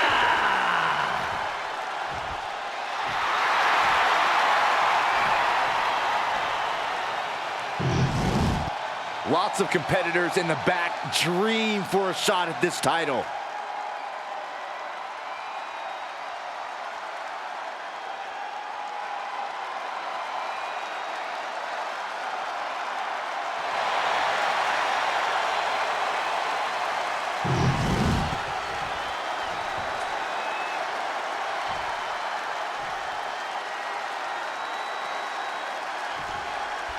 Here we go with the WWE Championship on the line. John Cena versus the Samoan Bulldozer Umaga. Big fight feel here in this building. The undefeated Umaga has set his sights on Cena, and there's nothing left standing in his way. Umaga doesn't just... Look out! Oh my, apron senton! Throwing all costs into the wind in pursuit of the title. And let's remember this event last year, Byron. New Year's Revolution has not been kind to John Cena. He lost his championship a year ago at the same event. A mental hurdle Cena needs to overcome for sure. But the past is the past. I think John has a much bigger distraction in front of him right now. And you see Cena's legs bent awkwardly off the steel steps. Umaga really pinpointed a target with that attack. I don't know if it was strategic on the part of Umaga or just a result of his rampage, but either way, taking out Cena's foundation is going to sway the power advantage into Umaga's favor now.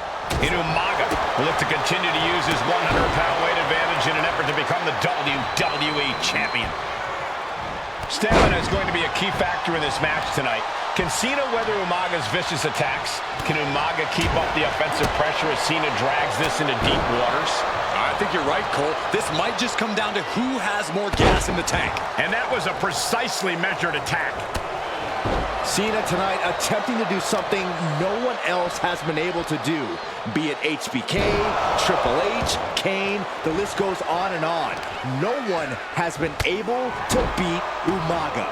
Since debuting in last year's WrestleMania, he's never been pinned, never been submitted. Umaga is a man who's decimated every single thing in his path.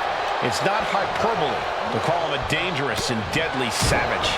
Cena is unable to stop this string of offense. Umaga is simply overpowering John Cena right now. He turns to the... Nice takedown. Stack them up. The champ is pinned. We might have a new champion here. The champion with his shoulder up before two. I didn't think this match was close to over. And Umaga, of course, coming from a very rich heritage. Some of the greatest athletes in any sport come from the Samoan heritage. Umaga's aggressiveness can be traced back to his bloodline. When you're fighting a Samoan, you are battling a tough, scary human being. Wow. Ripping at the eyes. Dangerous move, showing there's nothing they won't do to gain the upper hand against the champion.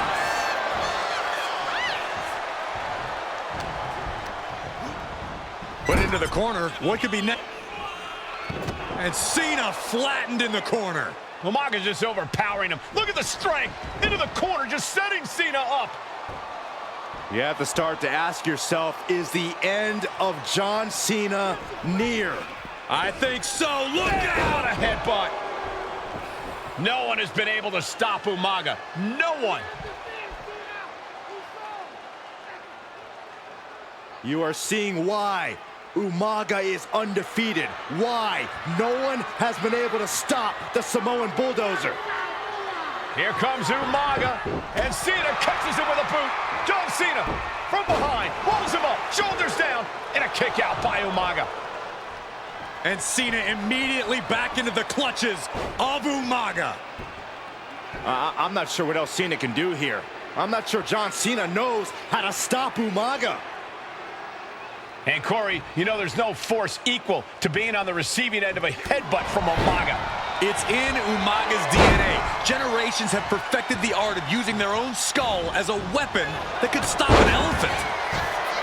Sometimes I look at Umaga and it just scares me. I think he forgets that he's even in a championship match. Estrada is very aware of it, but Umaga sometimes looks oblivious to what's going on, other than the fact that he knows he's supposed to hurt his opponent. Having no conscience is what has set Umaga apart. If he gets confused and the bloodthirst takes over, that's where Estrada becomes useful by directing Umaga back to the ultimate goal. I think Umaga just doesn't know when to stop attacking. He has no sense of what it means to pull back on the reins, so to speak, and gets tossed back into the mat.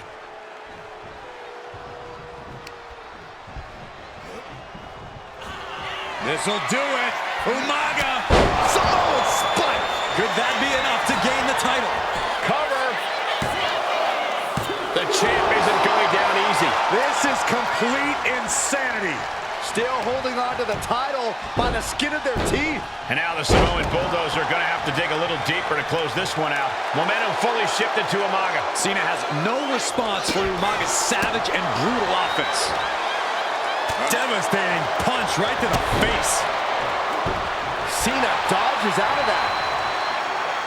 A chain of reversals here every Here it comes! Oh, Samoan spike. It just got as bad as it could for the champ. And the cover. Oh, he was almost finished. Guys, I thought we were getting a new champion there. Well, we might see a new champ here tonight. Don't put the cart before the horse. The champ kicked out and has no intentions on losing that title anytime soon. And now the Samoan Bulldozer are going to have to dig a little deeper to close this one out.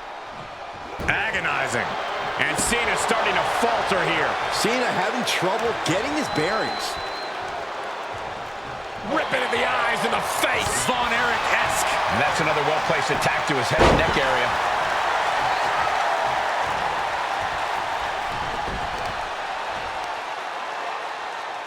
Look at this raw power. Sit out powerbomb.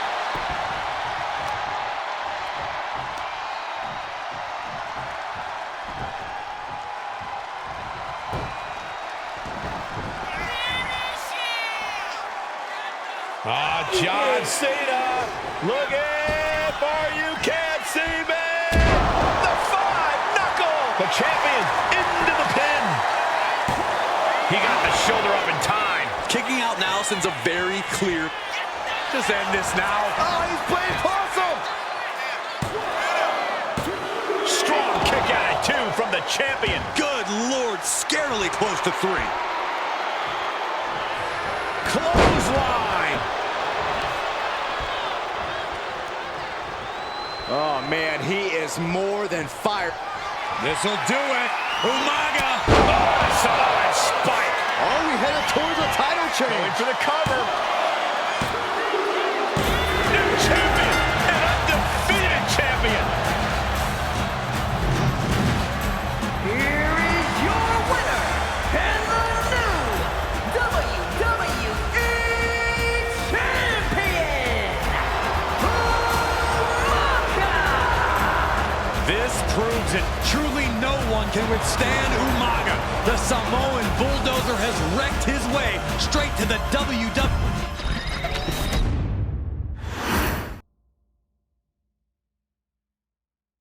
Hey, in WWE, things move really fast.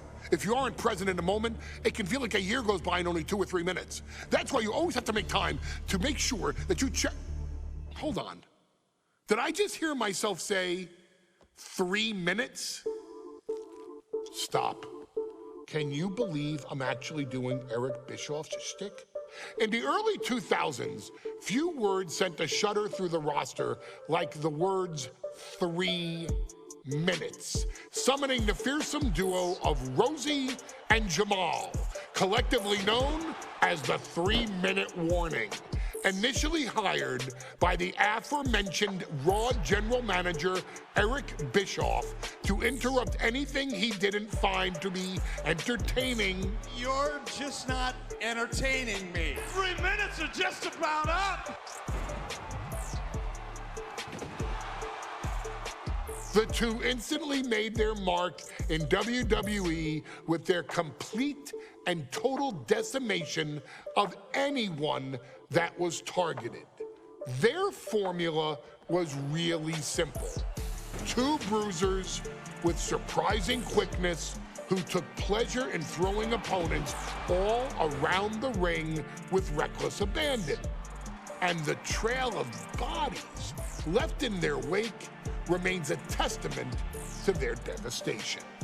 Rosie, older brother of your tribal chief, Roman Reigns, and Jamal, who would in time develop his skills further and take the name of Umaga, were about instant gratification.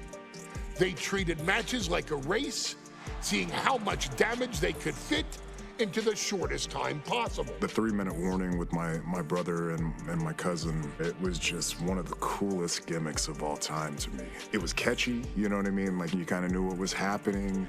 And I feel like we all remember when the 3-minute warning hit for the first time. You know, the whole Den TV area just lit up. Every match was a train wreck, as the two would use their size to overwhelm most opponents, coupling that with incredible tag team maneuvers to increase the carnage to its maximum levels.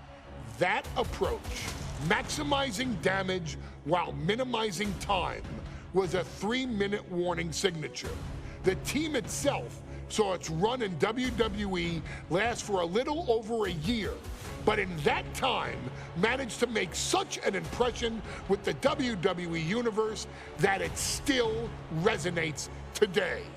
They are proof of the impact anyone can make if they capitalize on their opportunities, as 3-minute warning did every single time. It was a short-lived gimmick, but it was a really cool gimmick, and I just think it shows the versatility of, hey, if you need us to go out there and tell you a Broadway story, I'll cover 2 hours if you like. But if you need us to come out in 3 minutes to make an impact, we can do that too. But you gotta be really good to be thrown in there with the very, very best in the industry. I'm getting all pumped and proud, you know, for my brother and my cousin right now, just thinking about it. Here in the WWE 2K25 Showcase, we have selected another team that embodies the same mindset in Akam and Razor, the AOP. Similar to Jamal and Rosie, these two look to inflict the most pain in the most efficient manner. Like 3-minute warning, AOP happily dispatches when summoned. Like 3-minute warning, AOP features 2 Goliaths who will hurl your body from pillar to post before finally bringing it all to a most painful conclusion. It's up to you in this Extreme Rules contest to beat the AOP to the punch and showcase the Wrecking Crew approach that made 3-minute warning the premier bruiser squad in all of WWE. And don't worry, we will give you more than 3 minutes to make that fact perfectly clear. As a matter of fact, take your time and enjoy dishing out the punishment.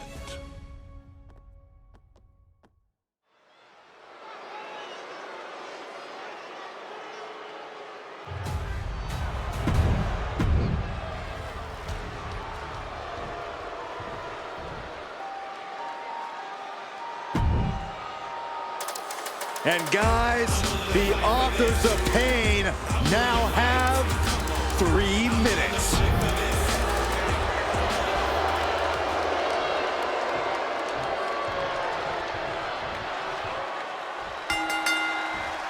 Here we go with AOP and 3-minute warning going head-to-head. This is an Extreme Rules match, and it's a good thing it is, because neither one of these teams likes to play by the rules. Nice takedown, stacked for the pin. Wow. Oh, turning the pin around. Able to turn it into a cover of their own. Oof. Keeps his team in this one.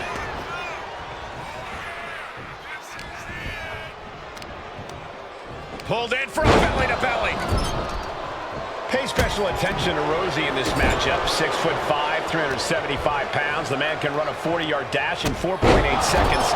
This guy is a pure athlete. Rosie played and a quick pin attempt. 1 count and he gets his shoulder up. Trying to catch him off guard with that attempt.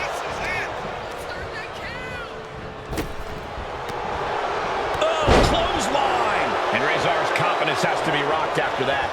This is the reality of this stipulation.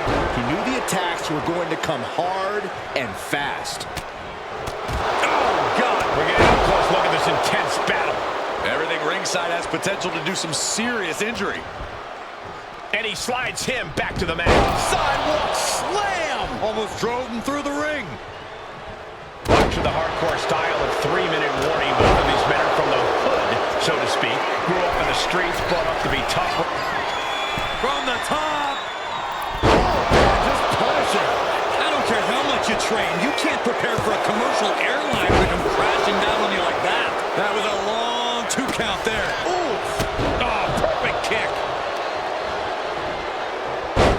Ah, look at this. Just cranking it out. There's a lot of hard ways to land, but that might be the hardest. Cranking the head. This is just nasty. Oh, look at his aggression, just pure brutality. Come on, easy. He's looking fairly drained. And this is a classic Extreme Rules game plan, trying to deal as much damage as possible. What are they attempting to do here? Looking for a suplex. No. And right into the pin. Uh-oh. He's finding himself in some territory he does not want to be in. You know exactly what you're getting into when you sign up for this kind of match. And back to the gut! Man, Rosie and Jamal, Akam and Razor representing the biggest, most imposing teams WWE has ever seen. Both teams don't care what the motive is, don't care who the target is. Their pin attempt by Akam. Kicking out in time. I am in shock. What's it going to take to keep this guy down? Oh. Pump handle locked in. AOP might have just passed their final testament. Razor gets fended off. He is looking to do some serious harm. Rosie and Jamal tell their victims that they will feel the 3-minute warning. What does that mean, Corey? Well, it means a lot of superstars will get run over by the pain train, and it's only going to feel like the longest 3 minutes of their lives. When you're as big and strong as Rosie and Jamal, that's how quickly it can be over.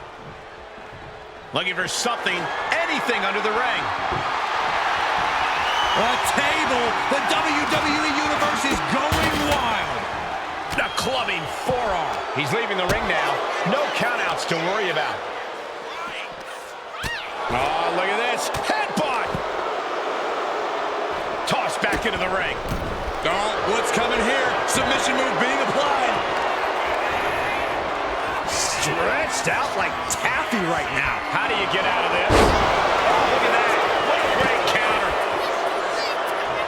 Oh, man. Razor took his head off. Just look at the size of all these superstars. The ring had to be reinforced before this match. Over 1,300 combined pounds colliding. These men are so big and so thick, it's a challenge to wrap your arms around them. It's really just best to find weapons and whack away. Yeah, and there's plenty of weapons to choose from tonight. We knew this would be a grueling and punishing match, but AOP and 3-minute warning are exceeding all expectations. He gets back into the ring, and that was an efficient display of offense with that maneuver. So much damage has already been done. He has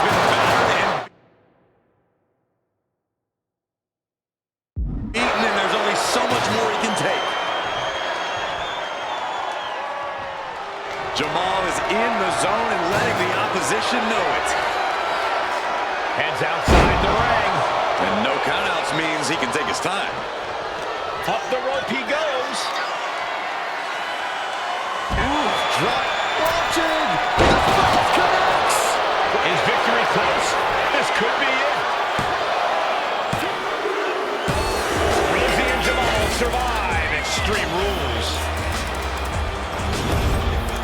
Here are your winners, Rosie and Jamal. 3-minute warning. Gotta give it up to 3-minute warning. In a contest between two of the most badass squads we've ever seen, they were the tougher competitors. Yeah, but AFP certainly made 3-minute warning earn this win. Just think about all the carnage we witnessed here tonight.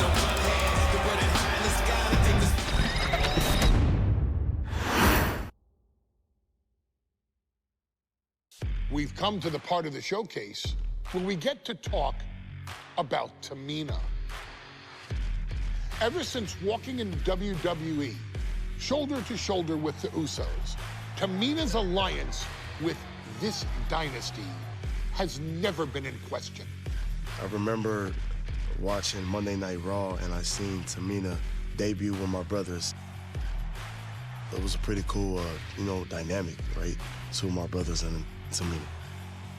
Together, Tamina and the Usos helped each other navigate through a trial-filled first year in WWE, making sure they all survived together. In later years, Tamina has formed alliances with both Naomi and Nia Jax, honoring this family's connection. While Tamina has looked to create her own name in the industry, she has never missed a chance to acknowledge her place in this family either.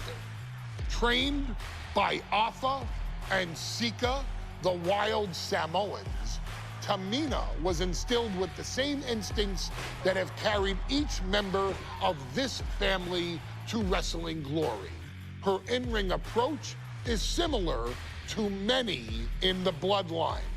Quick striking, high-impact attacks, and smothering holds. As capable with a super kick or a big splash as anyone else, Tamina has maintained a remarkable level of success in her WWE career.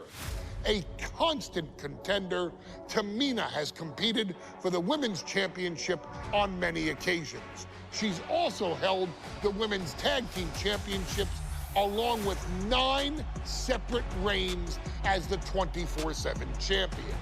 Tamina has proven capable in any environment against any opponent. Tamina is always the perfect test for a rising contender. Defeating Tamina proves that you're at the top of your game, and she will always expose those who aren't quite ready yet. Taking her lightly is the easiest way to book your visit to the local medical facility.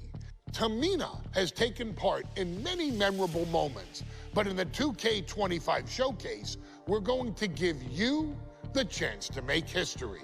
In the first ever women's Money in the Bank match, Carmelo, of all people, would walk out victorious after letting someone else do all the work.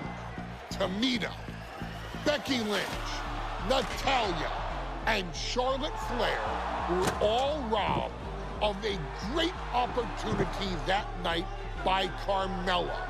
So this is your chance to make it right. Showcase Tamina's grit and take out the other 4 ladies in this ladder match to become the first ever winner of the Women's Money in the Bank. Carmella might still sneak out with the win, but if she does, she's doing it on her own because we're not allowing anyone else at ringside for this match in our showcase.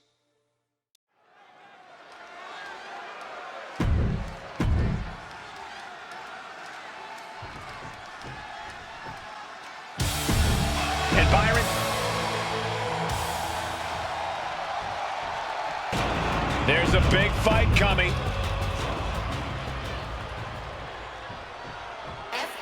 Mela is... Natalya, another superstar who won. Of female superstars are providing yet another milestone moment here. Tamina, Charlotte, Carmella, Natalya, and Becky Lynch looking to climb the ladder and retrieve the briefcase to become the first ever Miss Money in the Bank. From the top. Then down to Tamina. No matter who you are, when you crash on the floor, a searing pain races through your body. Is there anyone more intimidating in this group than Tamina? I've said it before, it could be a coming out party for Tamina. This is her time to live up to her family's legacy. If Tamina wins the contract, it guarantees her first title opportunity in over 2 years. More than an opportunity, it pretty much guarantees Tamina will become the next women's champion. Such a dangerous setting for all these superstars. Ladders are everywhere. Each competitor is only limited by their imagination. Your head has to be on a constant swivel. Ladders will be used as weapons. Anything can happen to get that briefcase. It's just a matter of time now. No room for error on top of the ladder. Right to the spine with the knee. That was vicious. Setting up for something here. Backbreaker. And looking at the playing field, the majority of these women love to utilize their submission offense to put opponents away. Tapping someone out won't win this match, but these women should not shy away from using the biggest weapons in their arsenal. We've heard Becky say she was going to rip arms off tonight. You can't exactly climb the ladder with no arms. That offense might have rocked the confidence of Natalya.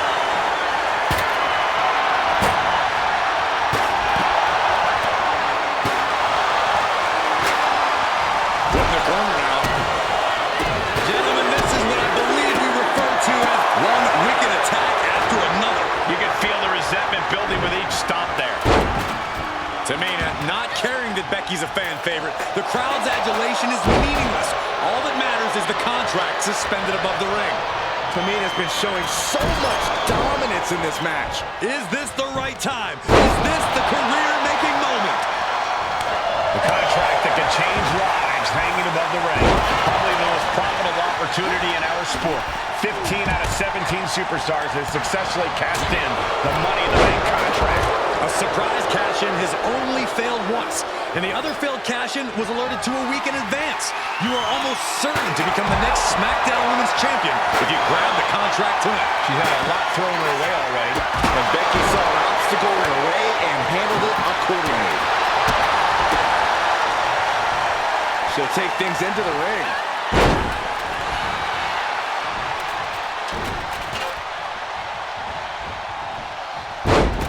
Side Russian leg sweep, takedown, and no safe haven in this match. These rappers can be your best friend or your worst enemy. There's no allies in this match. It's everyone for herself. There is no room for friends when history's being made. Not when you can go down in the record books as the first Miss Money in the Bank.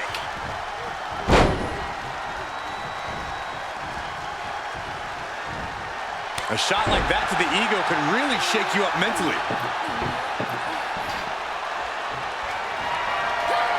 Pretty drop kick.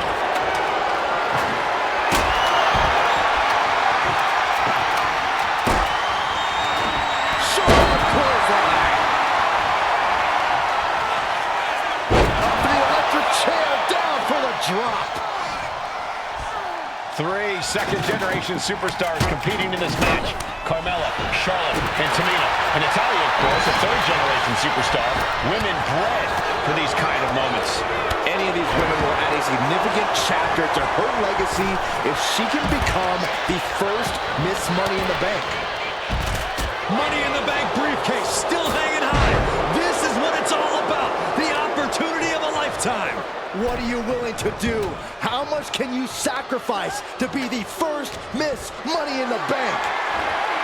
Gets lifted into position. Power slam! Oh, wicked kick to the lower back.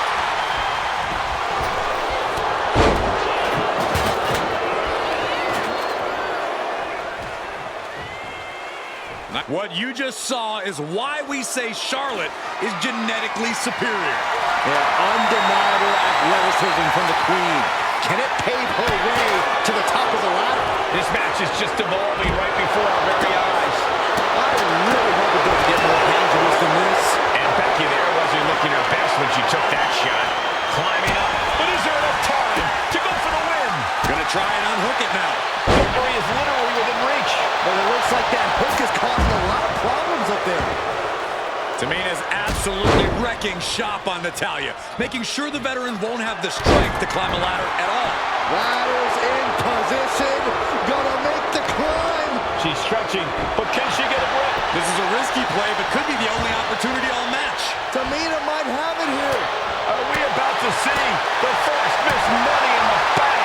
Just fingertips away now. That's it. Tamina has the briefcase. Tamina is Miss Money in the Bank. The winner of the Money in the Bank contract and the first ever Miss Money in the Bank.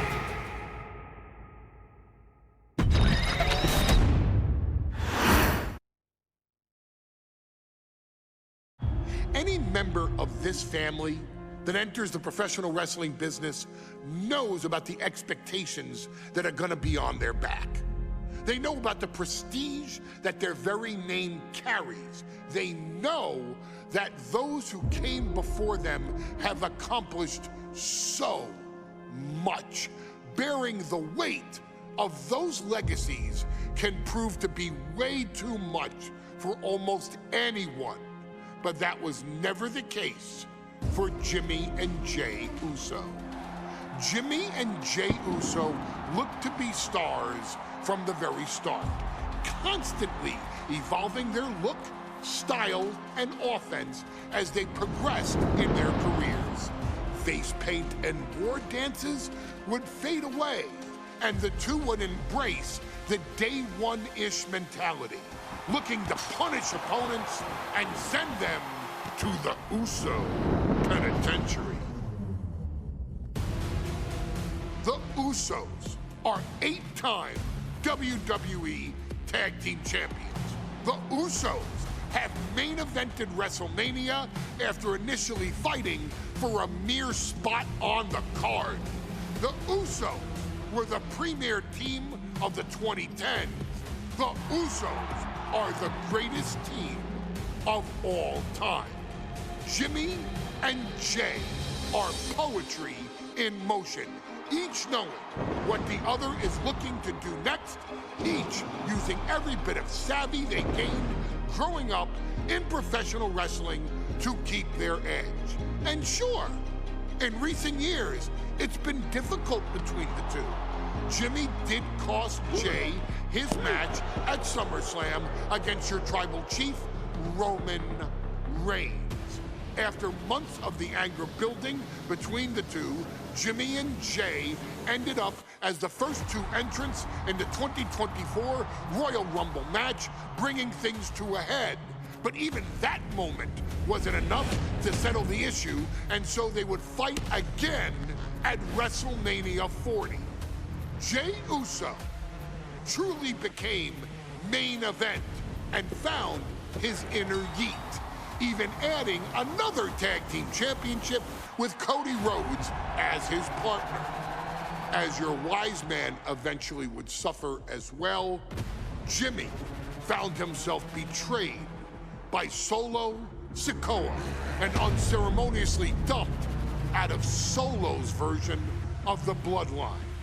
When Jimmy and Jey are a tag team, they are pure art. They are the reason for the resurgence of tag team wrestling's popularity over the last 15 years.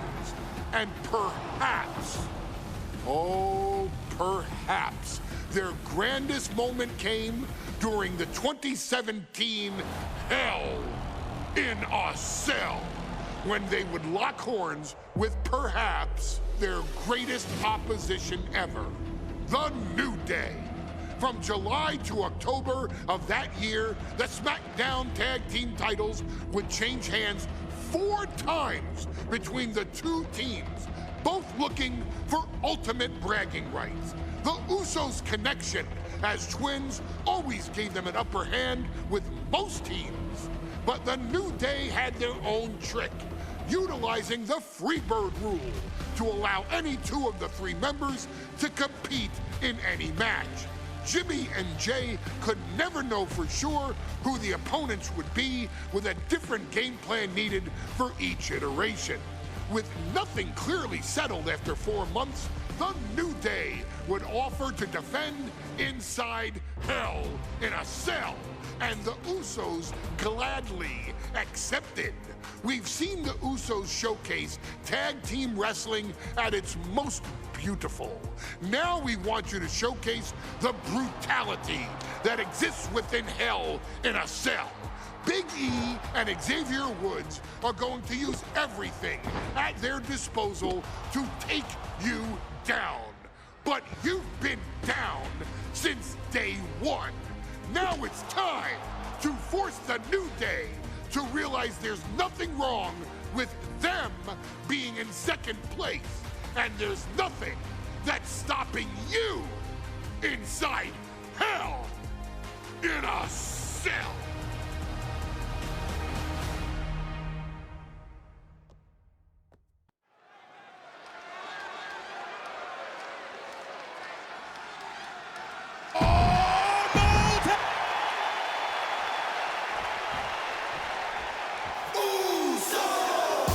This is the first time that tag titles will ever be...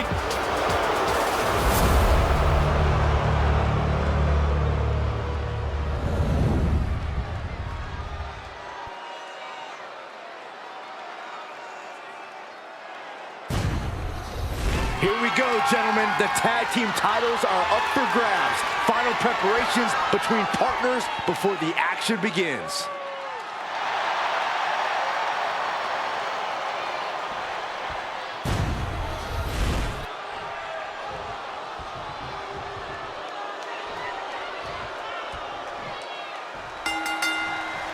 Remember, this match is under Tornado Tag Team rules. A 2-on-2 match with the pinfall and submission has to happen inside the ring.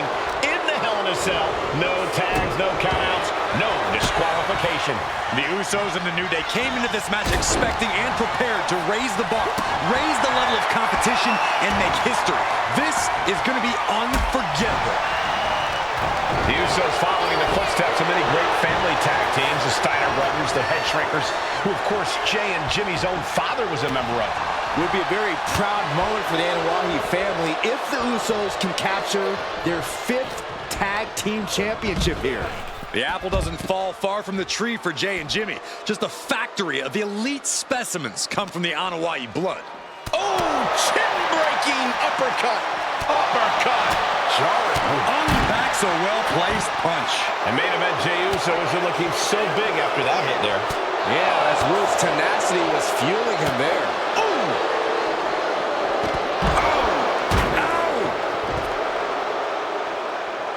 Absolutely no telling what's underneath the ring tonight. A steel chair?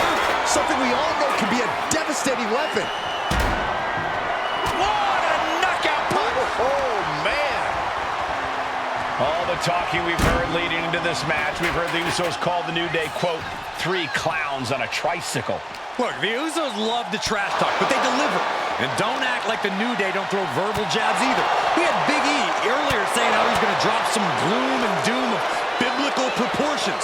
A prophecy Big E is fully capable of backing, too. Landing the uppercut. Oh, God. And he counters. He's looking for something. This could get dangerous. The steel chair. Looks like he's opted to go with the simple but effective statement here. Back into the ring now. Oh, my God, steel chair. Oh, man. The champ has absorbed some damage. Yeah, the Usos not looking thrown off in the least. And these attacks are spelling nothing but trouble. I have a feeling the Usos' objective is to send the New Day to the hospital. Well, two teams so familiar with each other, some innovation with weapons almost becomes a necessity. Corey, for as entertaining as the New Day are, they can scrap with the best of them. Remember that. Look, don't let the booty-os and trombones fool you. New Day can get down and dirty, especially when they have the Usos pushing them. New Day are prepared for an all-out brawl tonight.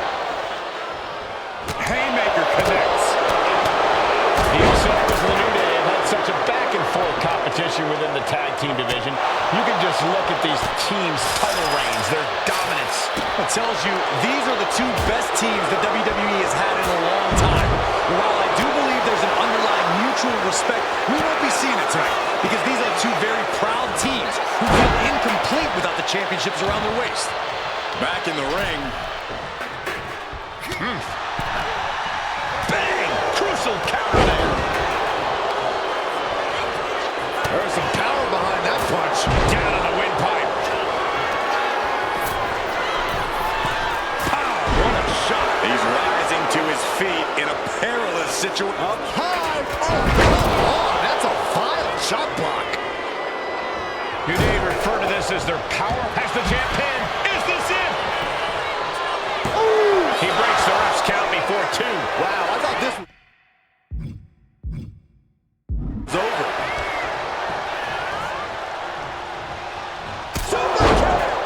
Now the pin for the championship. And the Usos are 5-time tag team champions. Here are your winners, Jimmy and Jay, the Usos. Hell in a Cell just became the Uso penitentiary. It was barbaric. It was volatile. It lived up to the hype is what it did. The two greatest tag teams in the entire industry, raising the bar of competition inside the demonic structure.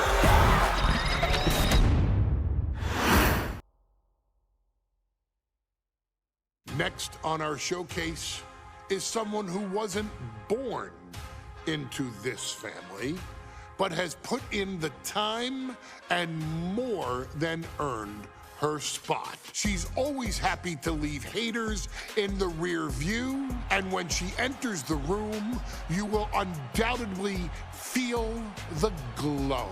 Of course, I'm talking about Naomi, who many of you may know has reigned as Jimmy Uso's wife and queen for over 10 years. There's the old saying that behind every good man is an even better woman, and this could not ring more true than Naomi, who I will say is an absolute treasure.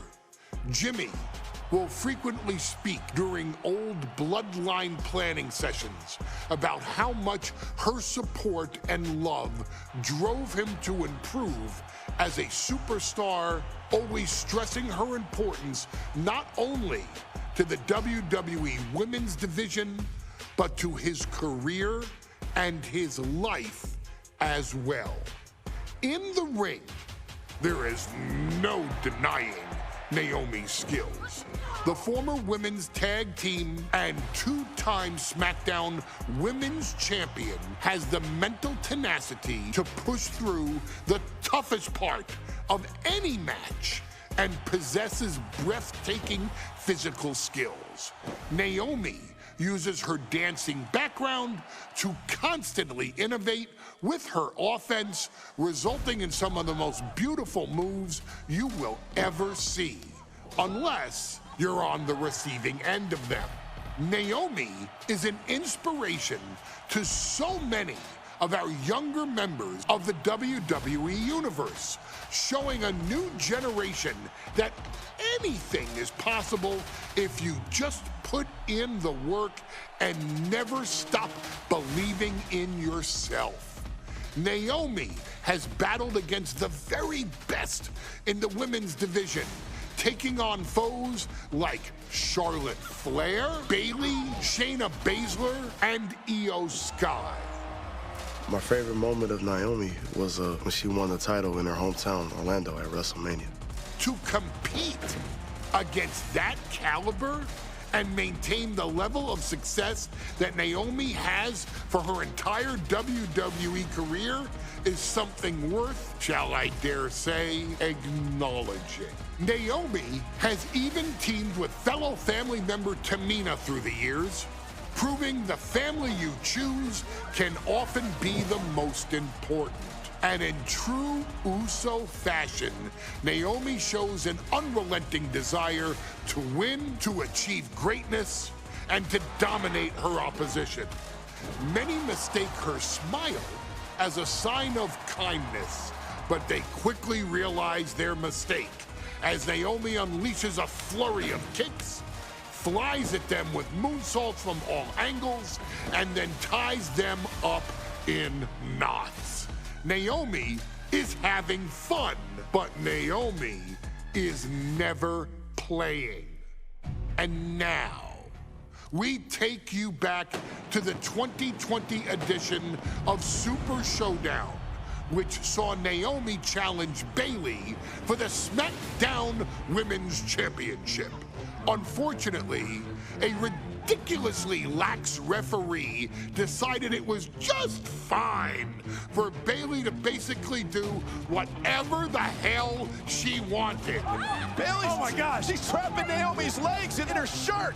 And Naomi wound up suffering an embarrassing loss after Bayley used wardrobe to her advantage.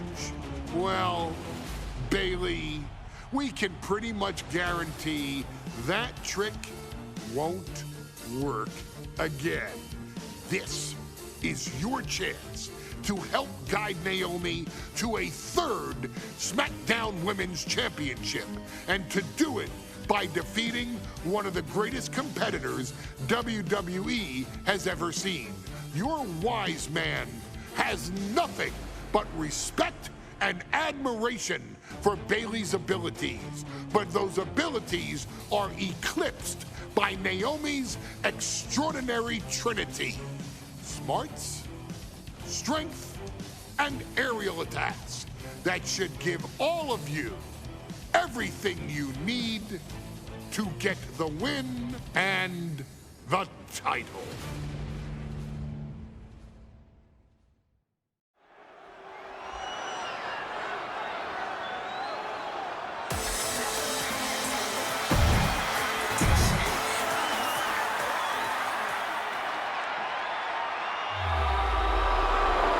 And gentlemen, when Bayley was asked about this history-making match tonight, she said, of course I'm part of this, because history is made by winners. And I'm going to become a role model for everyone here.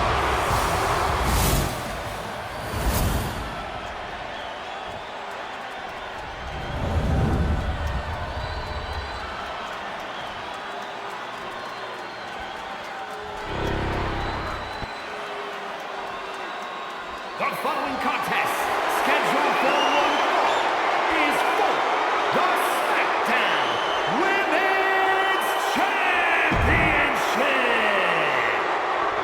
Introducing the challenger from Orlando, Florida, Naomi.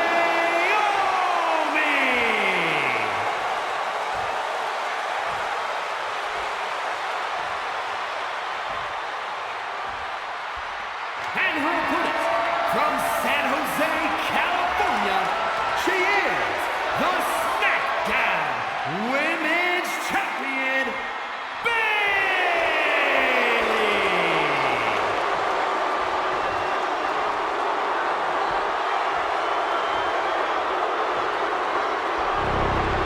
For the first time ever, we have a women's championship match here in the Middle East, in Saudi Arabia. Bayley against Naomi. Will Bayley's record-setting reign end here tonight?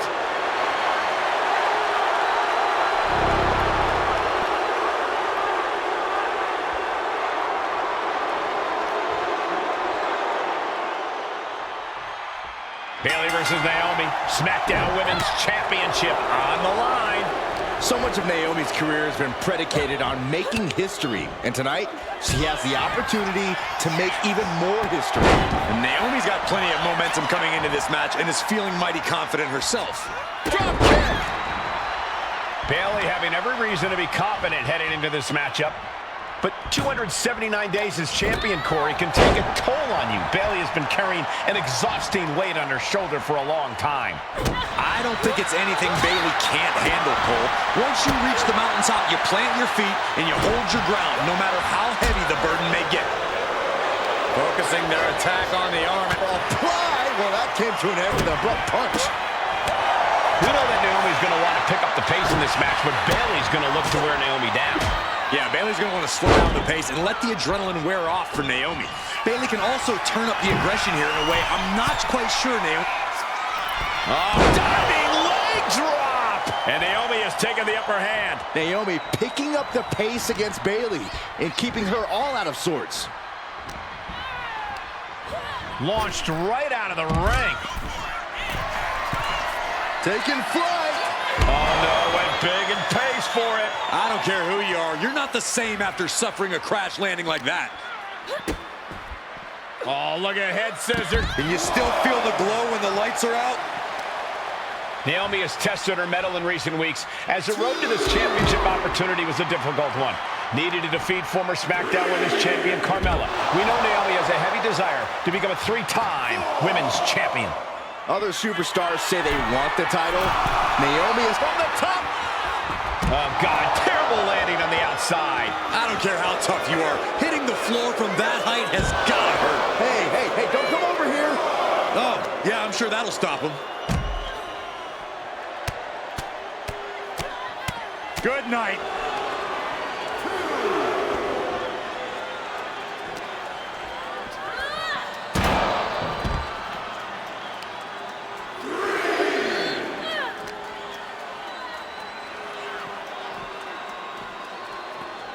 And now thrown back into the ring.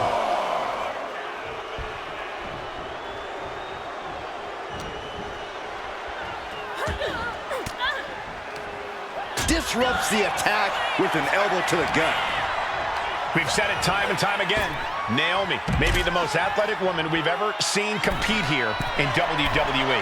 Taking flight. What? That's going to be on highlight reels for a long time. Incredible courage to even attempt that. Naomi going for broke. And this high-risk offense from the challenger might be catching the champion by surprise. The challenger being the aggressor here, but remember, the title can only be won by pinfall or submission inside the ring. And Naomi keeping Bayley on her toes, pushing the pace on the champion. Naomi moving fast, showing that superior athleticism. Bayley might not be able to keep up here.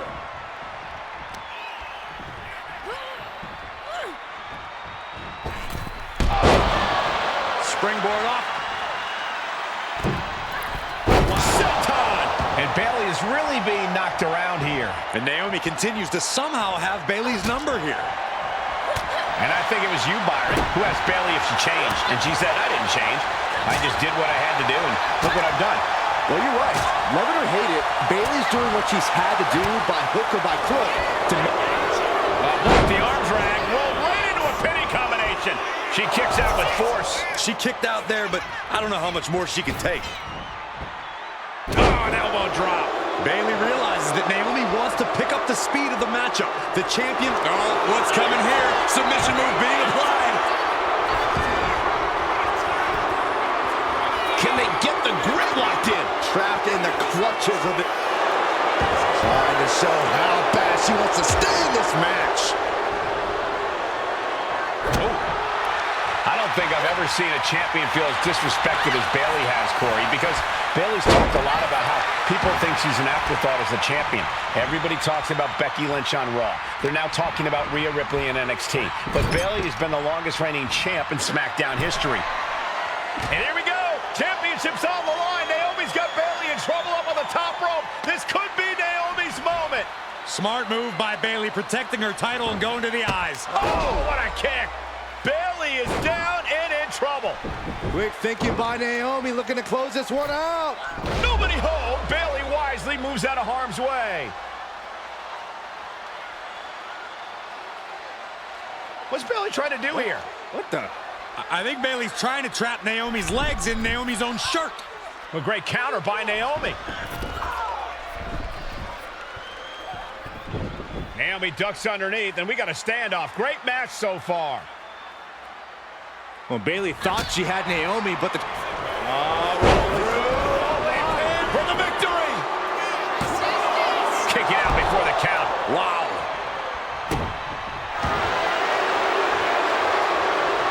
Quick thinking from Naomi. Naomi! Feel the glow! Feel it, guys! There it is. I'm feeling it. A couple of knees and then another one, and that'll force the break.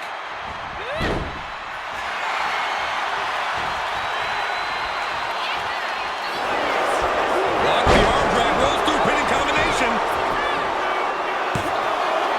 No, total still hangs in the balance. Really had less than a second to... Are we going to see it? There it is. Can she take much more? Hold on, maneuvers herself out. She gets around the attack. Clubbing blow to the back. Bayley turning up her aggression, showing that newer, vindictive side of her. Placed against the turnbuckles. Ooh, she puts the brakes on that. Kick. Oh, great height.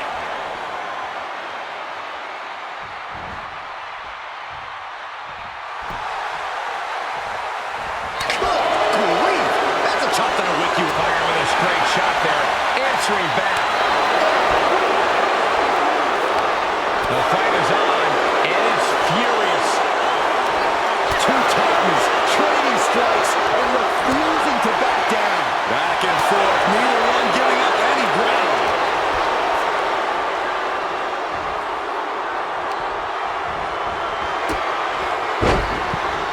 Oh, this is not going to be pretty, or maybe it is. They barely came up with this. Hurricane Rana on the floor. Soaring out of the ring, looking to do as much damage as possible. Dribbling the opponent's head like a basketball. Oh, colliding with a barricade. Oh, great wherewithal there.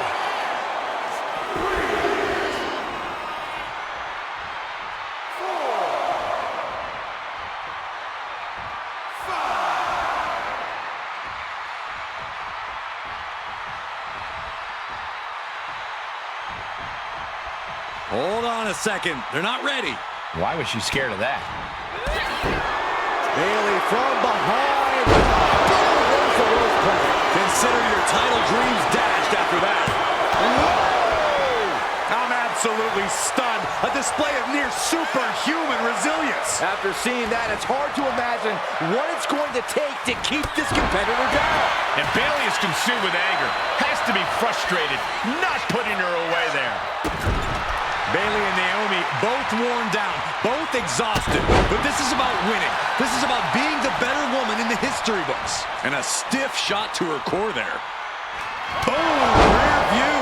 Connecting. The challenger might have what it takes to win this.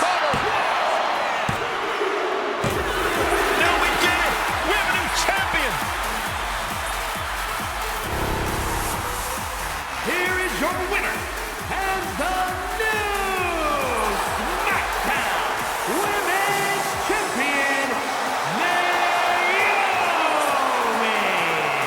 Bayley's stranglehold on the SmackDown Women's Championship has ended. The Glow era has begun. Bayley was as aggressive in this match as she's ever been.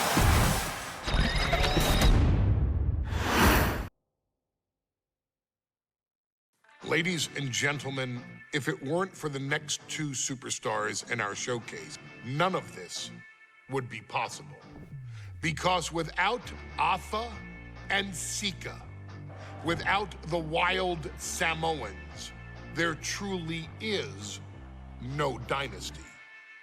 While it was their father who made the blood oath with High Chief Peter Maivia, it was Atha and Sika who built the family up, training generations of relatives, all with the single goal of becoming the best professional wrestler on the face of the planet.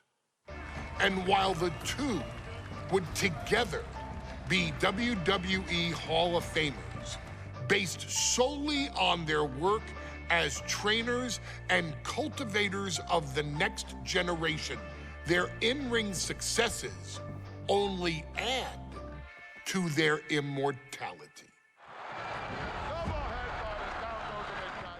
Atha and Sika formed WWE's most dominant tag team of the early 1980s, fighting their way to the WWE Tag Team Championship on 3 separate occasions.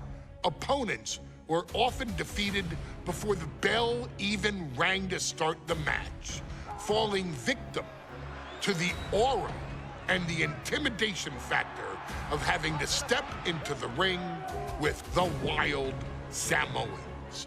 Accompanied by Captain Lou Albano, the trio formed a masterful group that was able to take all opponents off their game, be it through Albano's devious schemes or the overpowering nature of the Wild Samoans.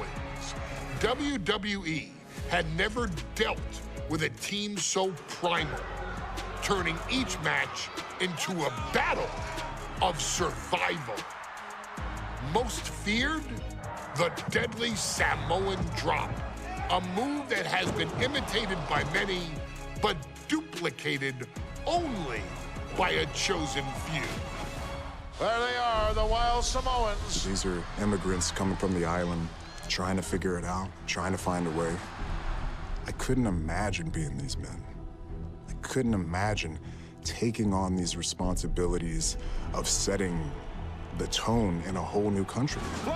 And then trying to break into entertainment on top of that. But they made it work.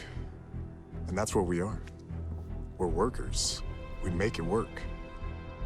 These tribal elders set the standard for all of their descendants to not only follow, but they also taught their descendants how to surpass it. So beloved were the two that perhaps no moment holds more significance to your tribal chief, Roman Reigns, than when he was presented the Ula Fala by his father Sika and Uncle Atha after the 2020 Hell in a Cell event.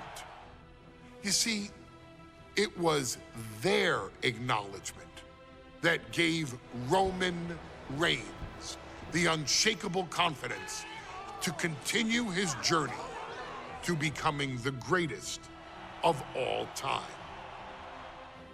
The utmost respect, love, and gratitude for those men.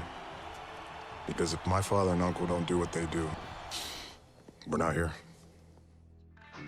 We now humbly present to you the honor of walking in the famed footsteps of the Wild Samoans, finding a tag team in WWE's long and storied history that we felt would test the Wild Samoans was not an easy task.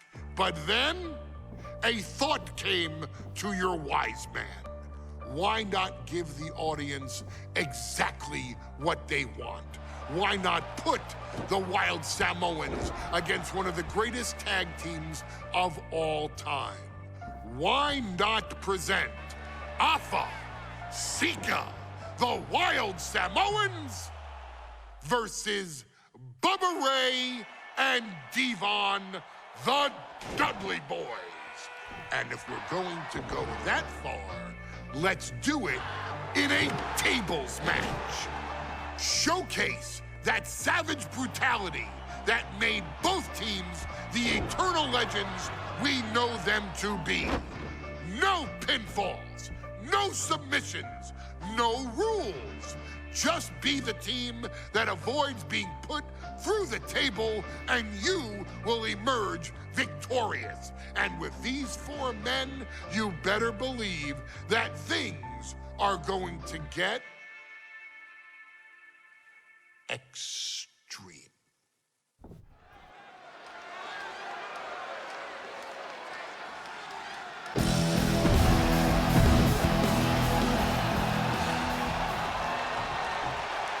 Guys, this is going to be a great one. You can feel the electricity.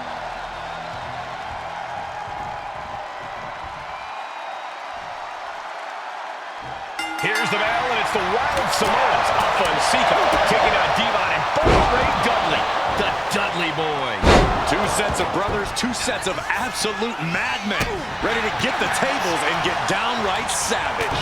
Bringing a new definition to the term sibling rivalry. This one will get extremely physical. Corey, the Wild Samoans are about as tough and mean as they come. A physical duo, and we've seen how they use their heads, almost like a concrete weapon. Yeah, they don't need much flash. They're just a formidable ground and pound team. If they lack in offensive creativity, they make up for it in blunt force trauma. And nothing packs more blunt force trauma than an Alpha or Sikoa headbutt.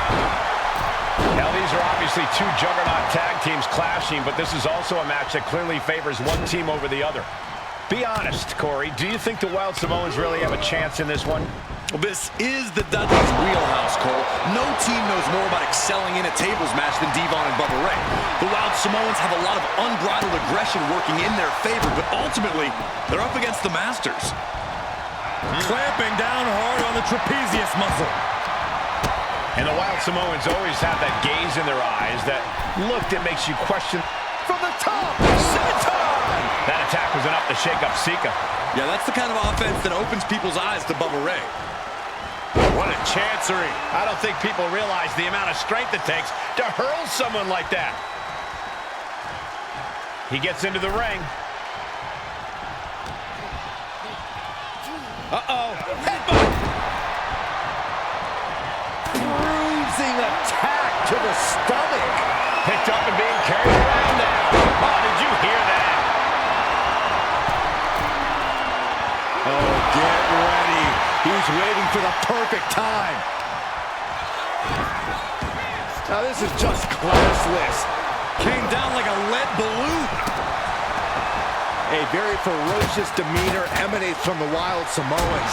Like they're part of a pack of untamed beasts. I really wonder what it would take for the Dudley Boys to have control of them. Maybe they'll take a sledgehammer? A truck? They're not human, Byron. You can knock them down, but they'll keep coming back.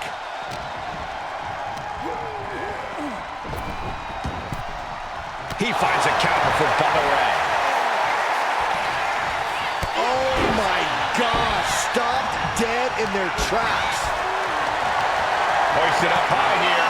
It took too long setting up for that maneuver.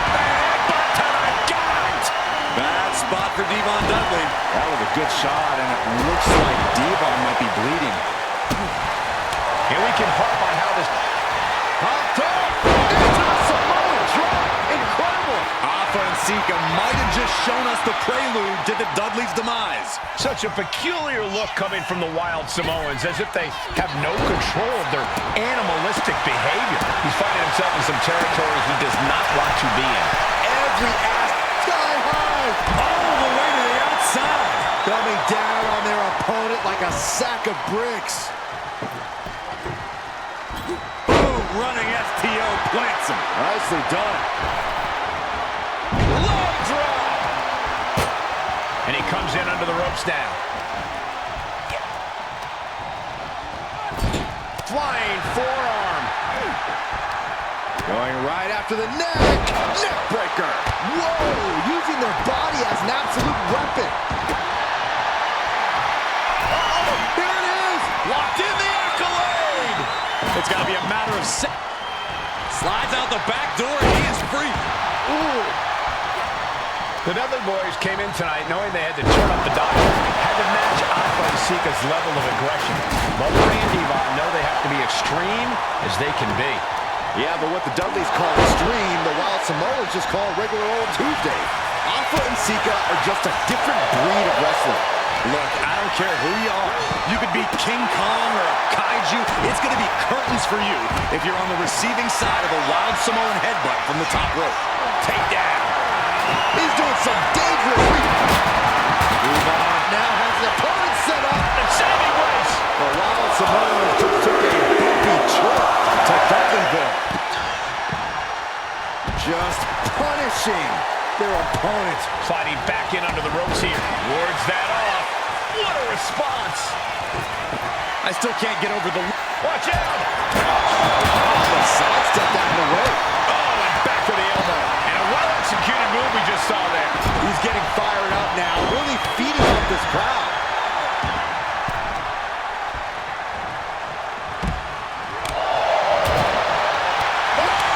You know, we can stay here, guys. What a shot.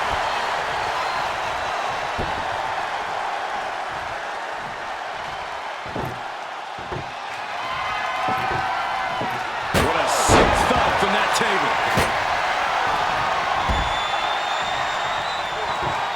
Oh boy, he is setting up the table, taking this to a whole nother level. Oh, what a wind-up. Oh no, he's in the line of danger now. Here he comes, sliding back into the ring. Popped up. And Sikoa just beat the Dudley Boys at their own game. Here are your winners, Alpha and Sikoa, the Wild Samoans. And it's the Wild Samoans standing tall, having beat the Dudley Boys at their own game. Devon and Bubba pushed Alpha and Sikoa to their limits, but in the end, there was only one way this match could end.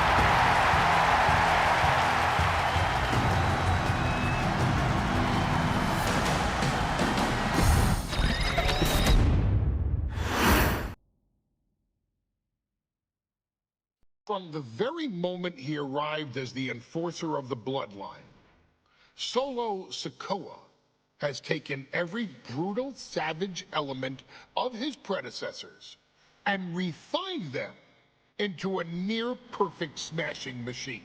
Even in the year before his arrival, Solo raised eyebrows and garnered buzz while competing in NXT. But nobody could have predicted just how smoothly his transition to the main roster would go. And before I go on any further, let me make one thing perfectly clear. I'm only saying what I'm saying about Solo Sikoa because I am a wise man. I'm a professional. And because I'm being handsomely compensated for my stellar work as your host of the WWE 2K25 Showcase. I haven't forgotten what Solo Sikoa and his rogue bloodline did to me. But I also know better than to let personal feelings hinder your professional endeavors. So with that being said, since his arrival at Clash at the Castle in 2022, Solo Sikoa has consistently been involved in WWE's biggest moments and biggest matches. He's been victorious in War Games.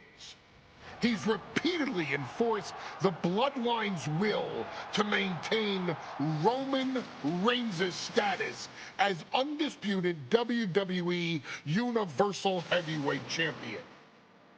I brought Solo in as an insurance policy. Solo was here to protect me. Solo was here to maintain the promised land. He's violent. He's strong. He's fast. He's all those things. And he betrayed me. Any man who would betray me must be a very dangerous man.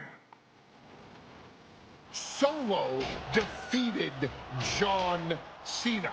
Solo elected to betray your tribal chief, Roman Reigns, in an attempt to bestow upon himself the title of tribal chief.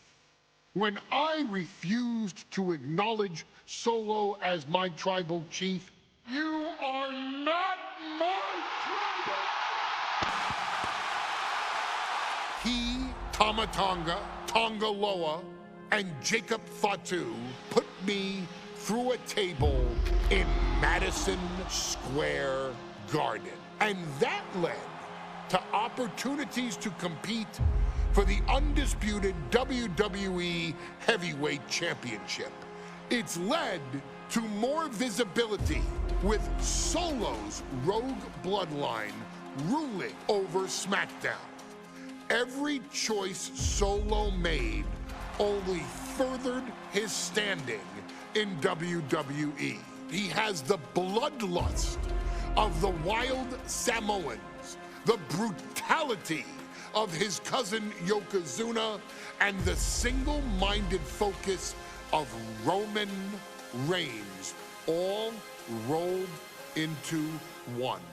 There is no question the future is his for the taking, and that he will be champion many times over, and that he may set records of his own before it's all said and done. Few men have so quickly served notice to all of WWE in the manner that Solo Sikoa has done. Whether you want to acknowledge him or not is irrelevant.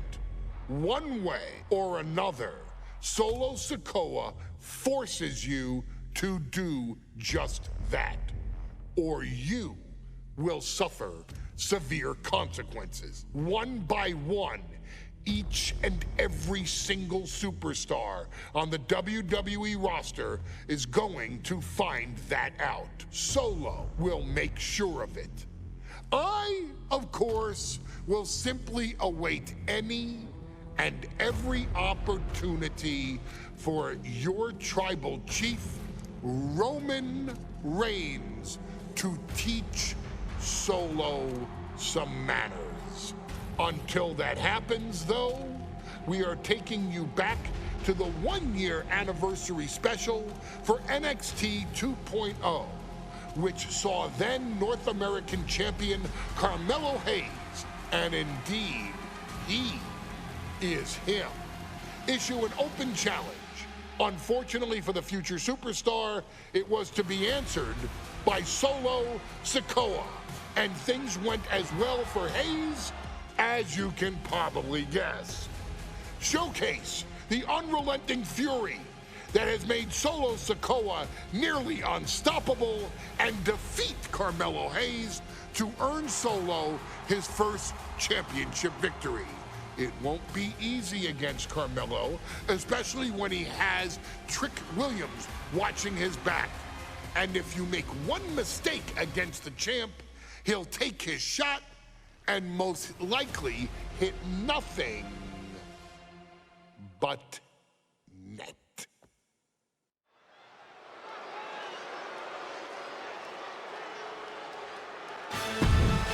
Hit.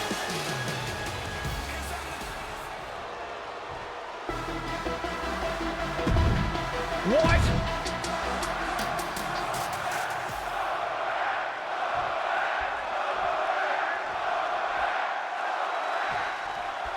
As we say in WWE, expect the unexpected. We expected Wes Lee to be Carmelo Hayes' opponent here, but instead, we have the surprise return of Solo Sikoa as he's claimed his title opportunity. Solo Sikoa, fresh off joining the Bloodline, is here. He has answered the call, and we indeed have an NXT North American title defense tonight for NXT 2.0's one-year celebration. Strong words from Carmelo Hayes before this. And Sikoa sent toward the ropes, and Carmelo Hayes with a kick right to the midsection. Melo taking it to Sikoa here. The power of Solo just a little too much for the A-Champ in this instance. What a chop. Trademark viciousness. Lack of mercy. That's what Solo Sikoa is all about. Into the corner. Big splash by Sikoa. Melo in trouble. Sikoa. Trick Williams making sure Melo got out of harm's way, well, at least momentarily.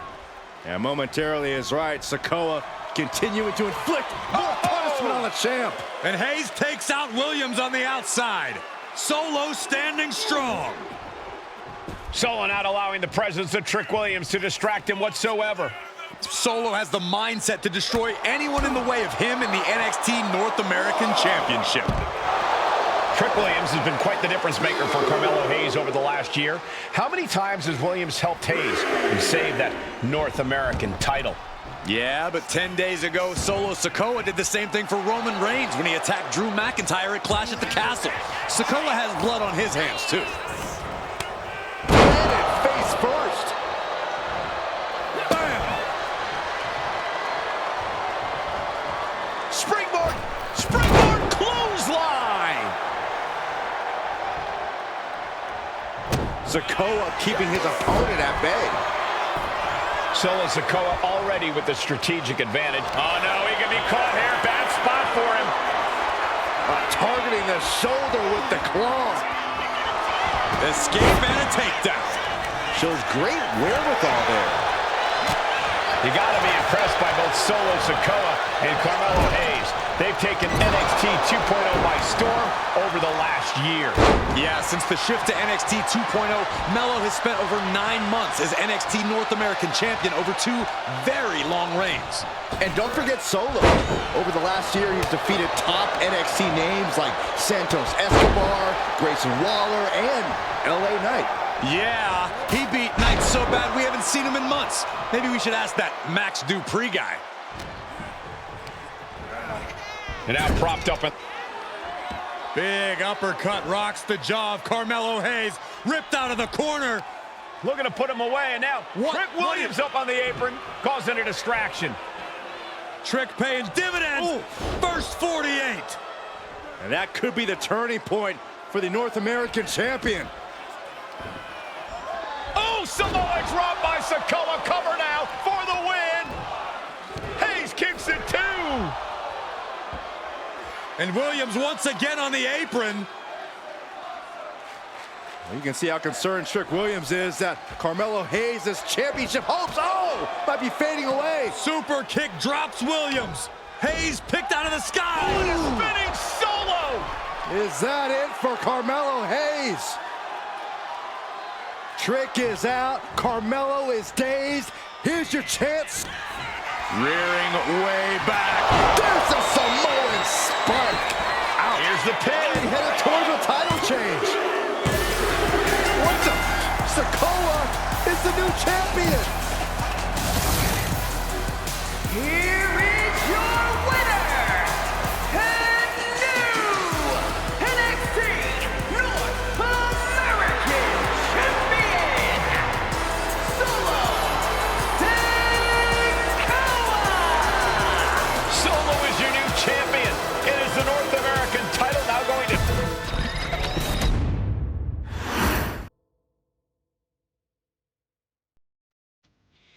I ain't doing this one. We can have all the fun we want with these video games and this showcase and these fantasy matchups like Sika versus Bubba Ray and Diva. I'm not doing shtick about Roman Reigns and Seth Rollins. That's a little too volatile.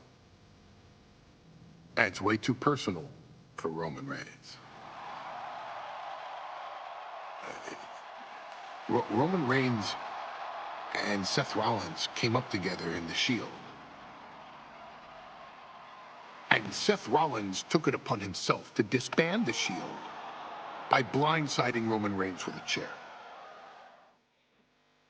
At WrestleMania 31, Roman Reigns, in the main event of WrestleMania, was about to win the WWE title when Seth Rollins cashed in Money in the Bank and stole the main event, the match, and the title from Roman Reigns.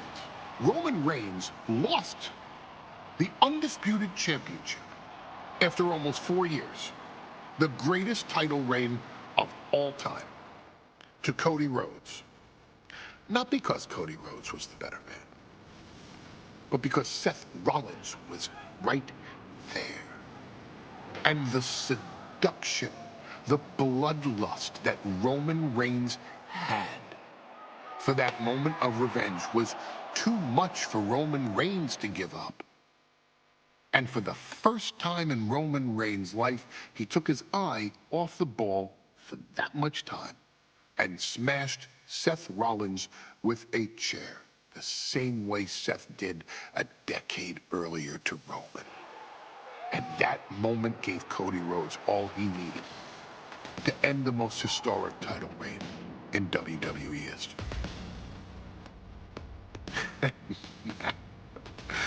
I'm supposed to do shtick about Roman Reigns versus Seth Rollins for a showcase?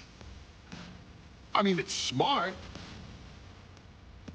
because the next time Roman Reigns steps into the ring with Seth Rollins will be the last time Seth Rollins steps into a ring. Next time Roman Reigns gets his hands on Seth Rollins, you won't have your architect anymore. You won't have your visionary anymore.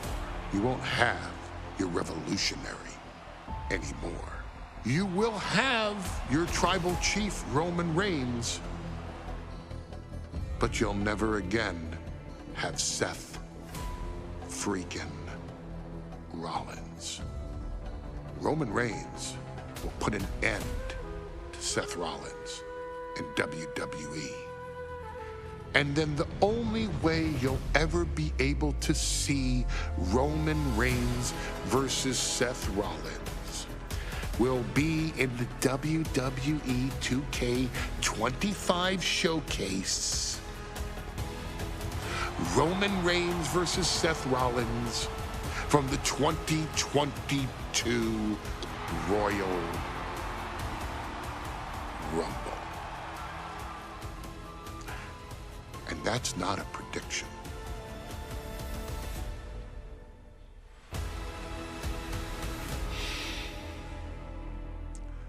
That's a spoiler.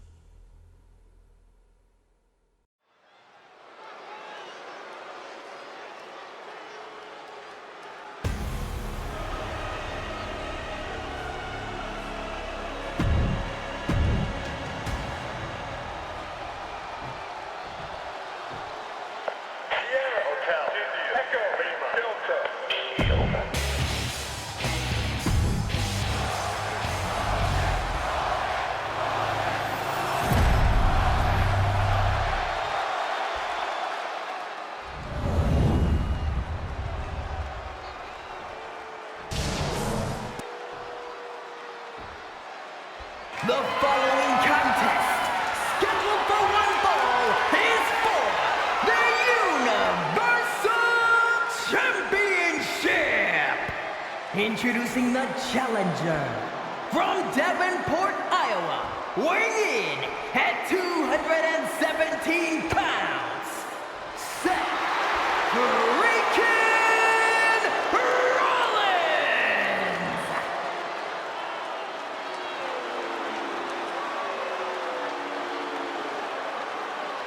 And his opponent from Pensacola, Florida, weighing in at 265 pounds, he is the Universal Champion, Roman Reigns.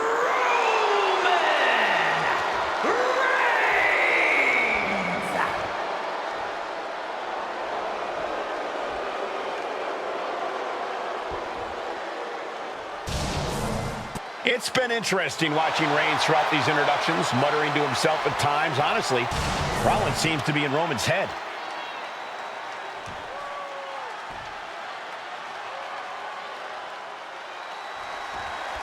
Bell rings and the WWE Universal title is on the line. Roman Reigns, over 500 days as Universal Champion, but nobody has been in his head like his old brother-in-arms, Seth Rollins. Well, Seth freaking Rollins tore that brotherhood apart 8 years ago, and we can now see that the tribal chief never truly recovered from that night. Well, speaking of family, the Usos have been banned from ringside, and last month, Roman fired Heyman from the Bloodline. So right now, the head of the table needs to win without any allies by his side. And gets sent right into the corner. Gentlemen, for 17 months, Roman Reigns has dominated. He had special counsel and cousins to help him stay in control, to keep his cool, to concentrate on the business at hand. But now Paul Heyman is gone, and the Usos are barred from ringside. Without those calming forces, cracks have started to show. Every comment Rollins has made about their past cuts deeper. Every mind game breaks Roman's spirit even further. This might be the toughest physical battle the Tribal Chief has faced, but it definitely is his toughest mental battle. Delivering nasty stomps. I love the champion's mindset here. Nothing fancy, just trying to deal out as much damage as possible. Each athlete finding an answer for everything thrown at them. And the wise man, Paul Heyman, will be at ringside for a championship match tonight, just not this one. And that's just sickening to me, Cole. Reigns had just cause for firing the wise man, and now Paul's right back with his old client. Heyman has zero loyalty to the bloodline. Okay, Corey, did you forget the fact that Roman attacked Heyman? Anyway, Reigns just needs to forget all of that tonight. Rollins is already playing next-level mind games in this match. Reigns cannot let Paul Heyman's actions affect him. Roman certainly seems out of his comfort zone right now, guys. Reigns and his comfort zone aren't even in the same zip code tonight, Cole. Unless he can snap out of it fast, he's going to make a mistake that Rollins will capitalize on. Roman Reigns has just taken command. And you can see Seth is being run into the ground by Roman. Carrying the opposition. What's the thought here? I have to admit, it's a pretty cold move for Rollins. Finds the roll-up. The champion into the pin. Just after 2. He got close there. It could be do or die time.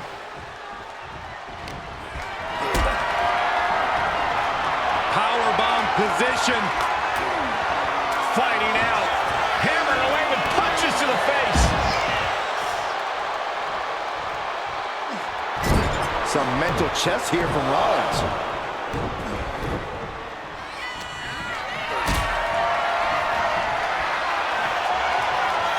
Totally helpless at the moment. All the way down. The Tribal Chief has been dominant over the last 516 days since he captured the Universal Championship. Month after month, he's dominated every top contender on the SmackDown roster. Roman Reigns has beaten big names over the last year and a half. But Braun Strowman, Rey Mysterio, the Demon Finn Balor, even John Cena. But Reigns has to be bothered by the fact that he has never been able to knock off Rollins in a premium live event match in his career. Never successfully defended a title against Rollins. Indeed, two of the biggest PLE losses of Roman Reigns' career have been at the hands of Seth freaking Rollins. At Money in the Bank in 2016, Rollins defeated Reigns for the WWE title. And a year prior to that, Rollins committed the heist of the century and used the Money in the Bank to steal Roman's WWE Championship in the main event of WrestleMania. Goes under the ropes and into the ring. He's out of the ring. What does he have in mind now?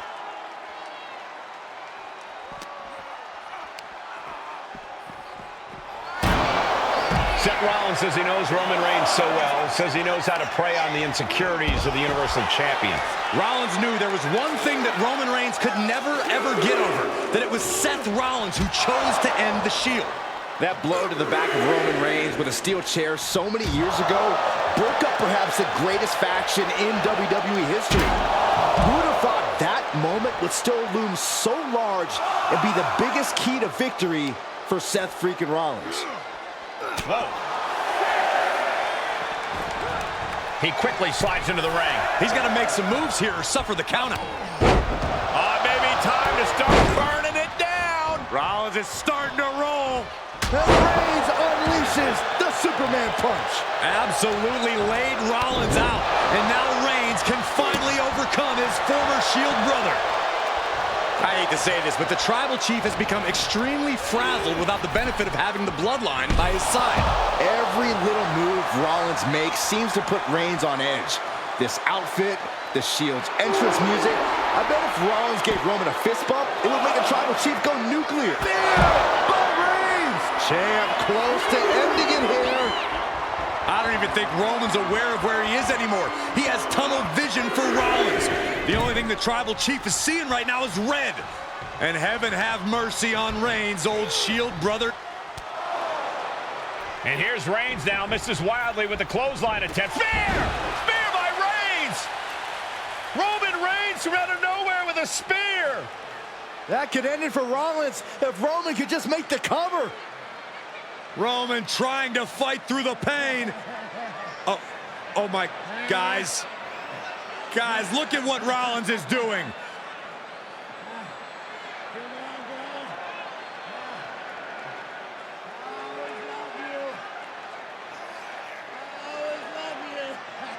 After all these two have been through, Rollins wants that Shield fist bump. Reigns shaking it off as Rollins continues to try to play mind games. Yeah, but that may have triggered a litany of emotions within the Tribal Chief. Reigns unsure of what to do.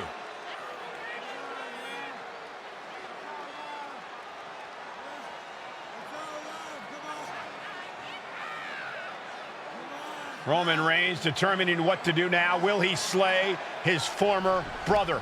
Reigns now. Look, gonna lock in the guillotine. Submission well, there's move your locked answer. in. Submission move locked in. Rollins in major peril right now.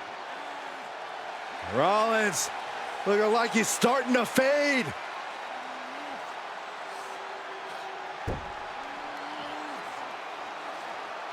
Seth trying desperately to make it to the bottom rope. I'm not sure he can make it, Corey. Trying to make it to the rope to force some sort of break. Seth trying to hang on. How can he do this here? Is Rollins going to tap here? What's Rollins going to do? Is he going to tap out? Well, he makes it to the rope. Reigns has a 5 count to break the hold.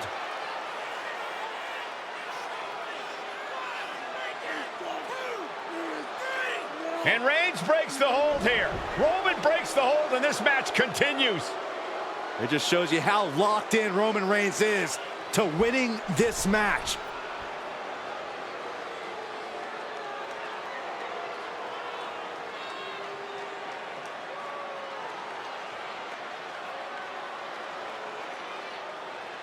Rollins just motionless now. Roman had that guillotine locked in far too long.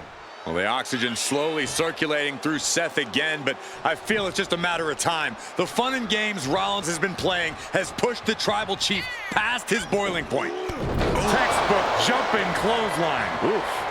Seth Rollins' chances are whittling down. The power and rage of the Tribal Chief is just overwhelming Rollins here.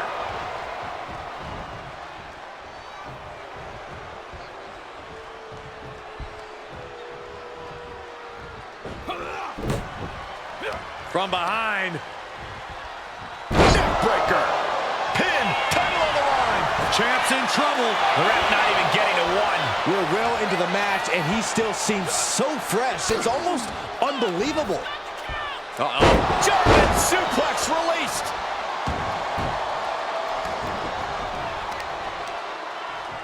Reigns had that scouted. Arms trapped. Just unloading knees to the body.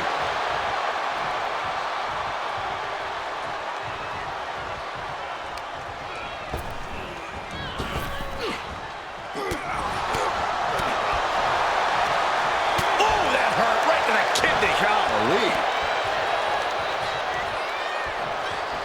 Placing him in the corner.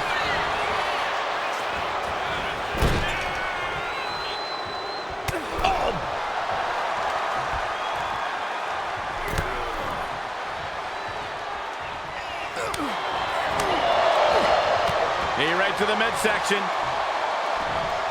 Setting them up for the Falcon Arrow.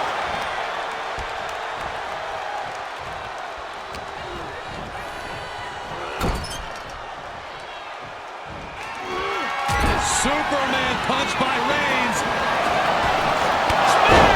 Did the champ just finish the job? Shoulders down. And Reigns retains the title. Here is your winner,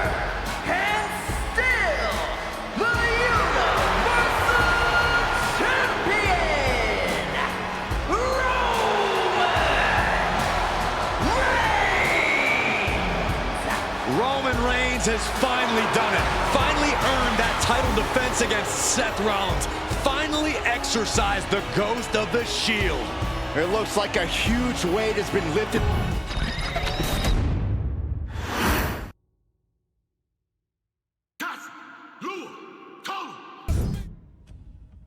I'm the last guy to knock a revolution. I've led a few of those, you know. I admire revolutionaries. I respect evolutionaries. They are the lifeblood of the bloodline. So when Solo Sikoa seized the moment and became the tribal chief in Roman Reigns' absence, I didn't like it. I don't even think I respected it. But something deep down in me admired it. That took some forward thinking. I'm the chief now! Now we all know what happened when the OG bloodline, led by Roman Reigns, faced the new rogue bloodline, led by Solo Sikoa, in the War Games. But there was a discussion here while planning the WWE 2K25 showcase that has me, your wise man, admittedly a little intrigued. What if War Games was limited to only OG bloodline, no honorary uses, versus Solo's rogue bloodline, no honorary uses? It's 4-on-4 Roman Reigns. The Usos, Sami Zayn, versus Solo Sikoa, Tama Tonga, Tonga Loa, and the most dangerous new competitor WWE has ever seen, the Samoan werewolf Jacob Fatu. What happens then? This is your moment to determine who is the real bloodline. This is your moment to determine who is the only bloodline. This is where the bloodline's legacy and the bloodline's future is in your hands.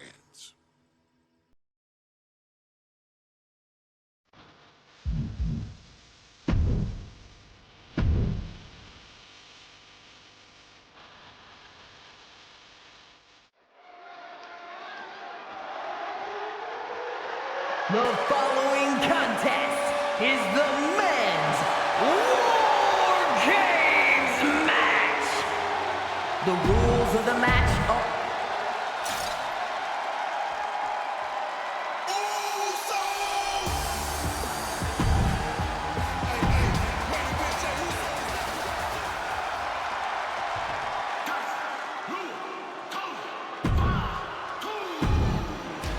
And gentlemen, it is time for Bloodline War Games.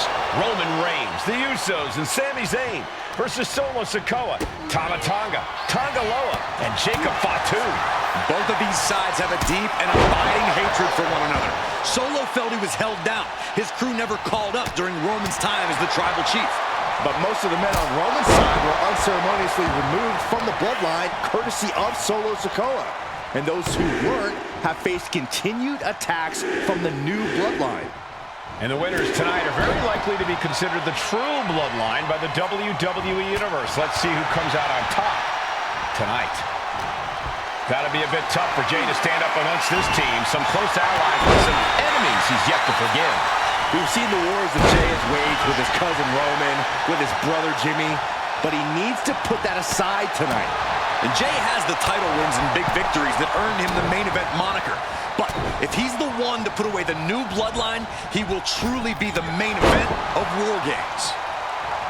Before War Games officially starts, what do you guys think is the key to the old school bloodline coming out on top? Every one of these men is a proven main eventer, Michael, but that won't be enough if they can't stay on the same page. Yeah, and given how united Solo's team is, I don't think even the Mount Rushmore of WWE can handle the new bloodline. Roman and his crew need to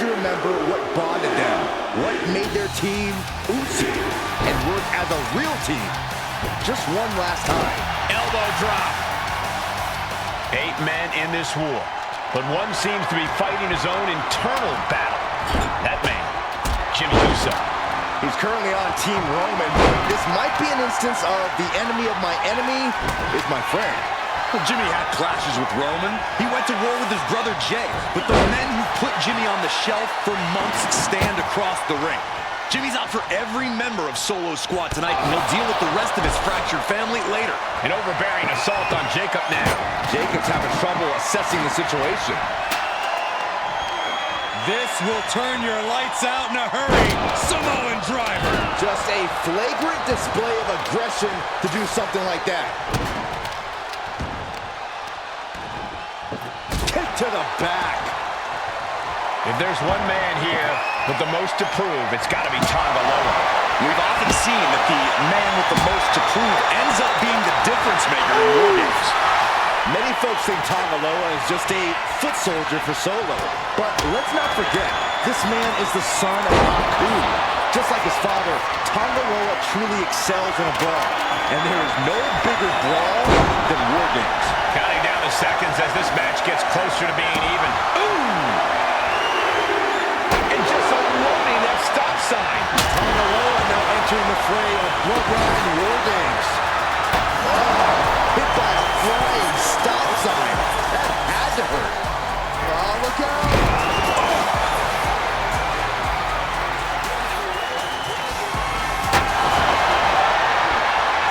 Setting up for something here. Solo Sikoa, leader of the new Bloodline, has called himself the head of the table. Called himself the tribal chief. And when he asked the WWE Universe to acknowledge him, we're hearing more and more of the crowd agree. Well, Solo has grown in power with big wins and title reigns, but this is his biggest test yet. If his crew can defeat Romans, Sikoa will be everything he says he is and more. Oh, man, I'm not liking the look of it. Oh, my heavens. We just saw a human split in half. And it's Jay. Crucial moment for Tonga Loa. Oh. Super kick. No. Yep. Kick by Zane. Has Sammy ended it there. Old Bloodline, new Bloodline. Both sides engaging in a brutal battle.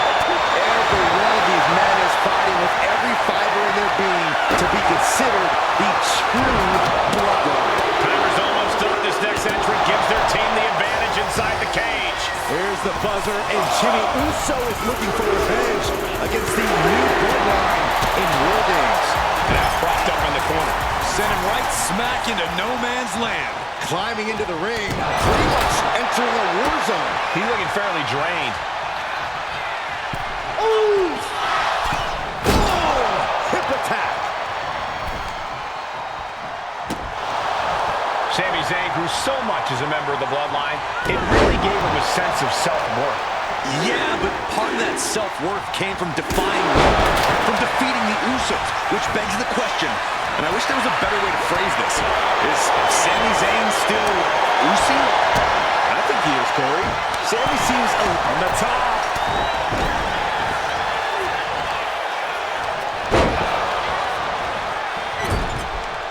Oh, man, he is fired up now. He can't seem to find any answer here. Looks like the gas tank is running past E now. Sami's not ready for this. Implanted by the DDT. Will Sami recover?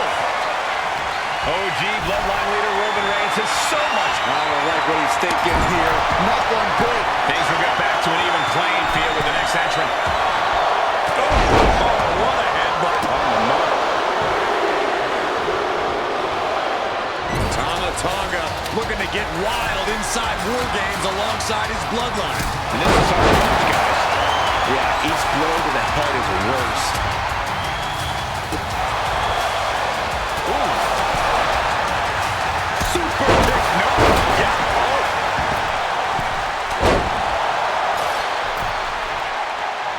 Oh, right into a counter. Adding insult to injury and more injury with that stop sign. offense for Jacob Fatu. So much. From the top. What a kick drop. Vicious. Oh, and a knee to the face.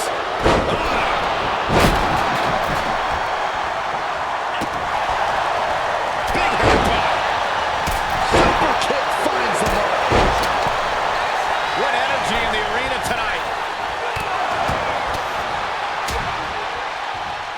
Nasty stop to finish it off. Top rope. Usos splash. Jimmy might have just finished things. He's starting to feel the results of this pounding. Zayn cap. And looking at Jey Uso. Jacob Fatu's got a problem here. Countdown's on and get ready because this will give one team a greater number of combatants. This will turn. Nasty boot by Zayn. No doubt, Sammy just ended this. Jey can seal it here. Big forearm. The roar of this crowd has been building, and they are at a fever pitch right now. You can feel the anticipation growing with every second that ticks past in this match. Super kick!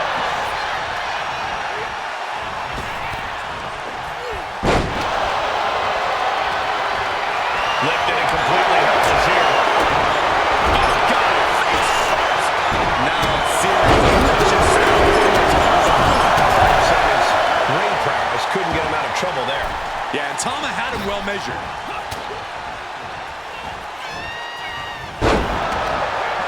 Another stiff shot to the head here. And it seems like his head might be the target here. Kick to the gut. And a big right hand. Right to the kidneys from behind. Look at this. Boom. Nice. Mounting their downed opponent and firing off a series of blows. And a stop to the gut. And that was a clear attack to his core. Maybe seeing an opening. And attacking the body. Top rope. Usos splash. Jey nailed all of it. Clock counting down. A sigh of relief can surely be breathed once the next competitor enters. Jimmy on his way to the top rope. From the top. Never saw it coming. And now the new tribal chief, Solo Sikoa, joining Bloodline War Games. Jumping DDT. Absolutely planted. Not going to go into this one without a little backup in their corner. Oh, got it. He's going under the apron. He must certainly have a plan here. Another vicious attack to his head. That's the kind of offense that can ruin your whole balance. Jacob Fatu in a compromised position.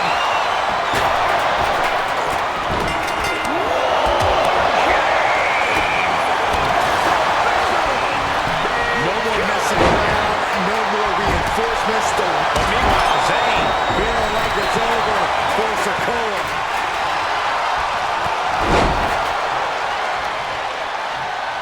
he begins to... Reigns climbing up the War Games cage, headed for the... He lets his... soaring!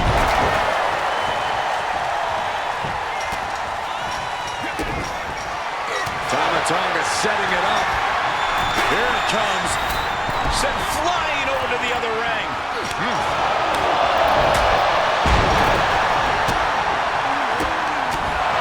Reigns comes up short on that attack.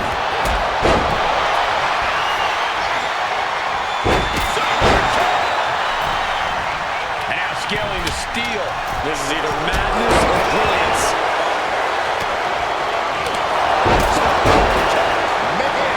Climbing up the wall now, and he's got some Uso. And now here's Jimmy Uso.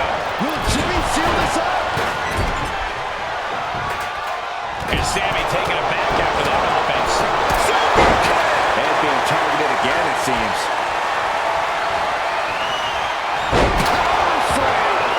Chopped down the axe-handle.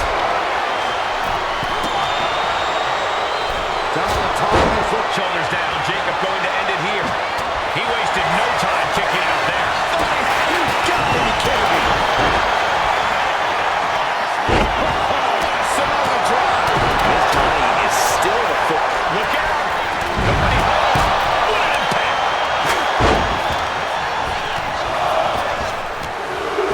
Snap. Slam.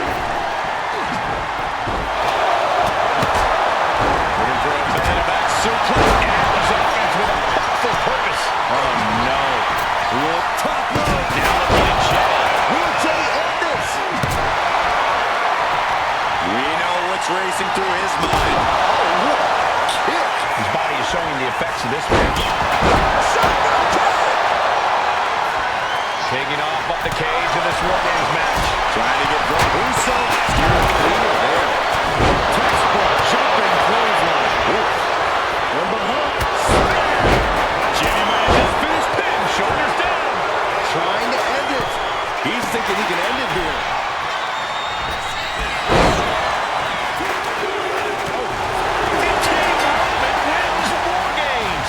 The new bloodline has fallen. Here are your winners, Roman Reigns, Jimmy and Jey Uso, and Sami Zayn, the Bloodline.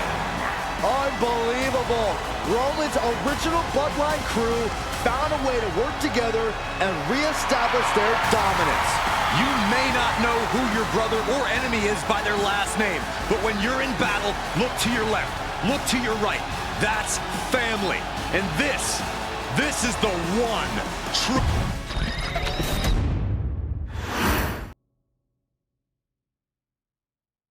Okay, a little bit out of character for your Wiseman, but that was a little bit difficult for me to watch. Seeing this family splinter into two groups, fighting against each other, it breaks my dark heart. But they're all grown men, and you settled the issue. Now let's give Solo credit. Forming Team Solo was, of course, his usual backup of Tama Tonga and Tongaloa, the sons of Haku, feared as one of the baddest men to ever walk planet Earth. Along with them, the Samoan werewolf, Jacob Fatu, son of Tama, also known as TK All Day, the Tonga Kid, another fearsome competitor from WWE's golden era. But did you know that Haku and Tama once comprised one of WWE's most impressive tag teams? Haku had been considered family by the Dynasty for years on end, and his teaming with Tama, brother of Rikishi, solidified this for eternity. The Islanders were a formidable test for any tag team in WWE in the late 1980s, competing against teams like the Hart Foundation and the British Bulldogs. Initially fan favorites, the two would embrace a more hard-nosed approach and even teamed up with WWE Hall of Famer Bobby the Brain Heenan, finding even more success. The team flawlessly merged aerial excellence, martial arts mastery, and some good old-fashioned Islander grit. Perhaps their most infamous moment saw them actually dog-nap Matilda, mascot of the British Bulldogs, showing that they were willing to do literally anything to throw opponents off their game.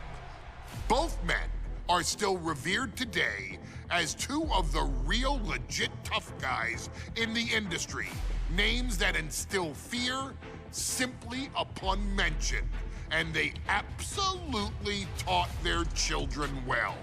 Tama Tonga and Tongaloa both loved to slowly brutalize an opponent in the traditional Haku style, while Jacob Fatu hurls his body at opponents from all angles with reckless abandon, much like Islander Tama in his TK All Day heyday.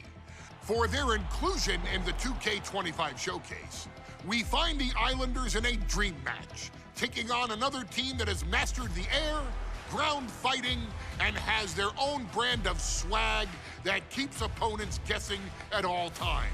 Ladies and gentlemen, I'm talking about the Street Profits. Montez Ford and Angelo Dawkins have put together one hell of a run in WWE, and the perennial tag team champions are going to find themselves in an unfamiliar setting, taking on Haku and Tama in a best 2 out of 3 falls match. Anyone can sneak a win out, but Haku and Tama often competed in this type of match to fully demonstrate the superiority to their opponents. And you can bet that they're out to do the same thing to Angelo and Tez. So get out there and showcase the tag team mastery that the Islanders used to terrorize their opponents. Lift your party cups and take one last sip for the Street Profits. And don't worry, no one will hold you responsible for the damage you and the Islanders caused them. Because I assure you, the Islanders can handle the smoke.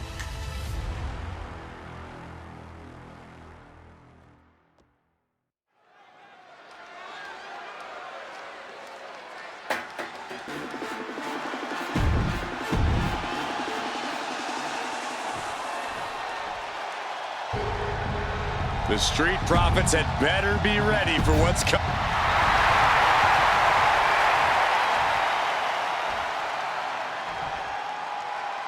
Versus the Street Profits in a best-of-3 falls match. This matchup represents two teams who want to rule the tag team division and have sharpened their offensive arsenals so one move can put away any opponent. The Street Profits swag levels are at an all-time high, and they told the Islanders they want the smoke.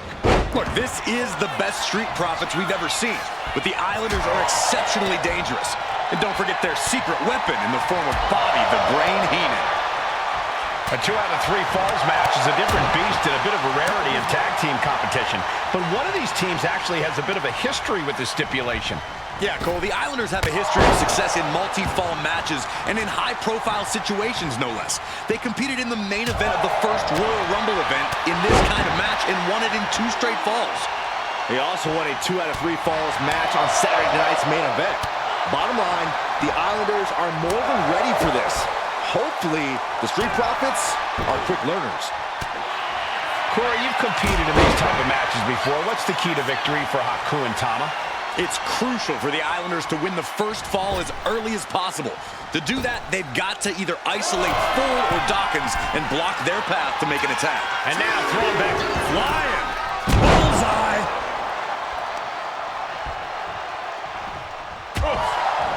Something that Tez and Dawkins need to watch out for tonight is the presence of Bobby the Weasel Heenan. He'll do anything for his clients. Don't you dare disparage the brain, Saxton. Heenan is indeed a wise man who has quickly brought the Islanders up the ranks. They'll be tag champions in no time. He's definitely been worn down a little. Right to the chest and then the throat. Wicked. Look at this. Snap suplex. And an elbow. Oh, ouch. Boom. Oh, wicked kick to the lower back. We're watching two great teams at work right now, but with the talent of this level in the ring, you have to wonder, are there any possible breakout single stars here? Every one of these men has that sort of potential, Michael. I mean, Montez Ford has had moments of single success, competing in many high-profile matches on his own. Though you'd be doing a great disservice to Angelo Dawkins, who has an equally impressive skill set should he go solo. And of course, both Islanders competed separately for a time in WWE before joining up. So you know that Tama and Haku can once again dominate as single stars. High-level ability being shown with each of these counters. Tama with a devastating assault. The Islanders straight up crushing the Profits here. Lands the elbow. So many accolades for Dawkins and Ford. Triple Crown Tag Team Champions, multiple WrestleMania wins. This win could be another major feather in their caps. It could be, but for the Islanders, all those accolades are motivation. Haku and Tama know they're the best tag team around, so they want to knock off the Profits and prove it. Then maybe they'll get the respect they rightfully deserve. Boom! Oh! From behind, schoolboy, shoulders down. And he only stays down for a 1 count. Still gonna take a massive effort to keep him down. Ford seems unable to turn the momentum here. The Islanders putting a beating on the Street Profits. Enziguri finds its mark.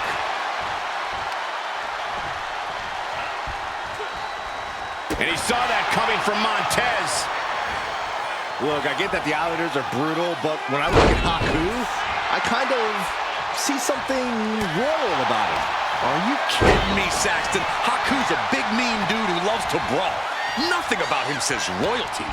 Though Bobby Heenan does seem intent on taking the Islanders to the top of WWE, perhaps becoming king of the ring, is on that path. Make a wish. Oh, attack to the midsection. Able to make a timely escape. What a punch. And his body seems to be the preferred target. I'm glad the Islanders are able to compete tonight. I was worried they'd have to serve another suspension. Oh, what a phony charge that was. Heenan and the Islanders did an amazing job as dog sitters, and they got punished for it. Then again, the corrupt president who handed out that suspension also vacated the WWE Championship for no good reason. Yeah, Corey, there's just too many things to correct you on there. Relentless aggression coming from Haku here. Montez is definitely in peril here. From the top. Delivers the elbow. Boom. And that's another well-placed attack to his head and neck area. An unprotected shot to the head. Those could add up. Lift off. Headbutt lands. The Profits are down and the Islanders are about to reap the rewards. Going to the top rope. What's his plan? To the sky. Piercing elbow. My God, the Islanders. Will this be enough? And he picks up the quick fall here.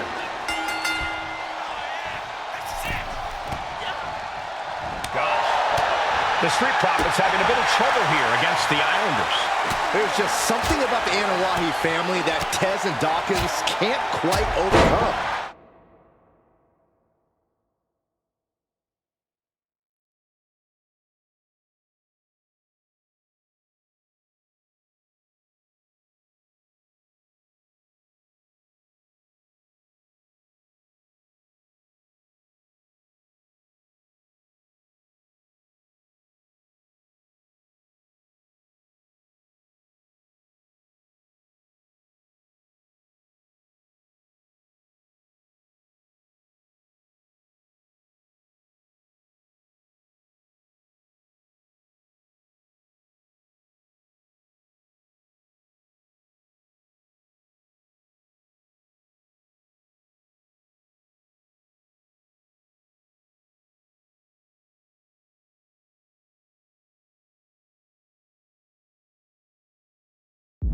Roman Reigns, Jacob Fatu, Tonga Loa, Tama Tonga, and of course the Usos. Every person with bloodline affiliation has been a real problem for the Profits. Let's see if their fortunes change against the Islanders.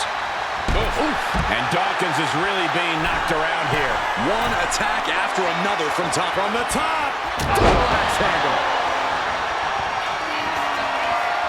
And are you kidding me? He's going up. Take off. Big splash. And the Islanders just sent the Profits up in smoke. And into the cover. Saving their teammate and the match for now. Oh, what a headbutt. This is a big night for the Street Profits. Their party cups are filled to the brim tonight. I took a sniff of it, and it nearly knocked me out. I've seen tap water knock you loopy, Saxton, but I know for a fact that from the top, all the way down to the floor. That misstep could have cost them this match entirely. A hard landing for sure. Dawkins might be able to start mounting something here. Angelo weathered the storm and wants to create a flurry of his own. Clothesline! Thomas culminating a great game plan now. Yeah, Ford's having trouble fighting back. Right to the chest and then the throat. Wicked.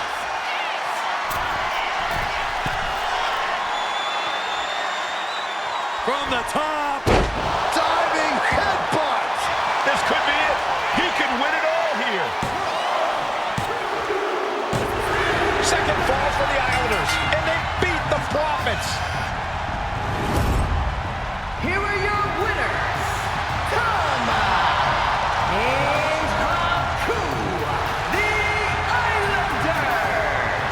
What a matchup. The Islanders met The Street Profits at every turn in the air and the ground. This loss is going to hurt Dawkins and Ford for a long time. Look, we saw tremendous tag teams do what they do best, but only one could win. And the Islanders stepped up and got the job done. Tama and Haku.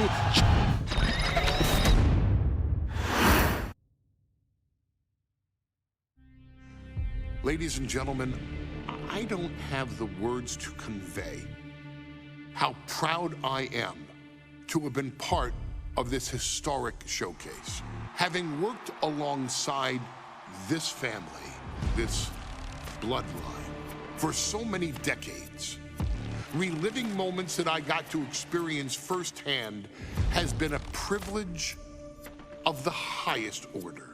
Introducing you to WWE legends that I hold in such high esteem, and also spotlighting the modern day greatness their descendants have provided you in recent years, all to pay tribute to the greatest wrestling family I have ever known, has truly been my privilege.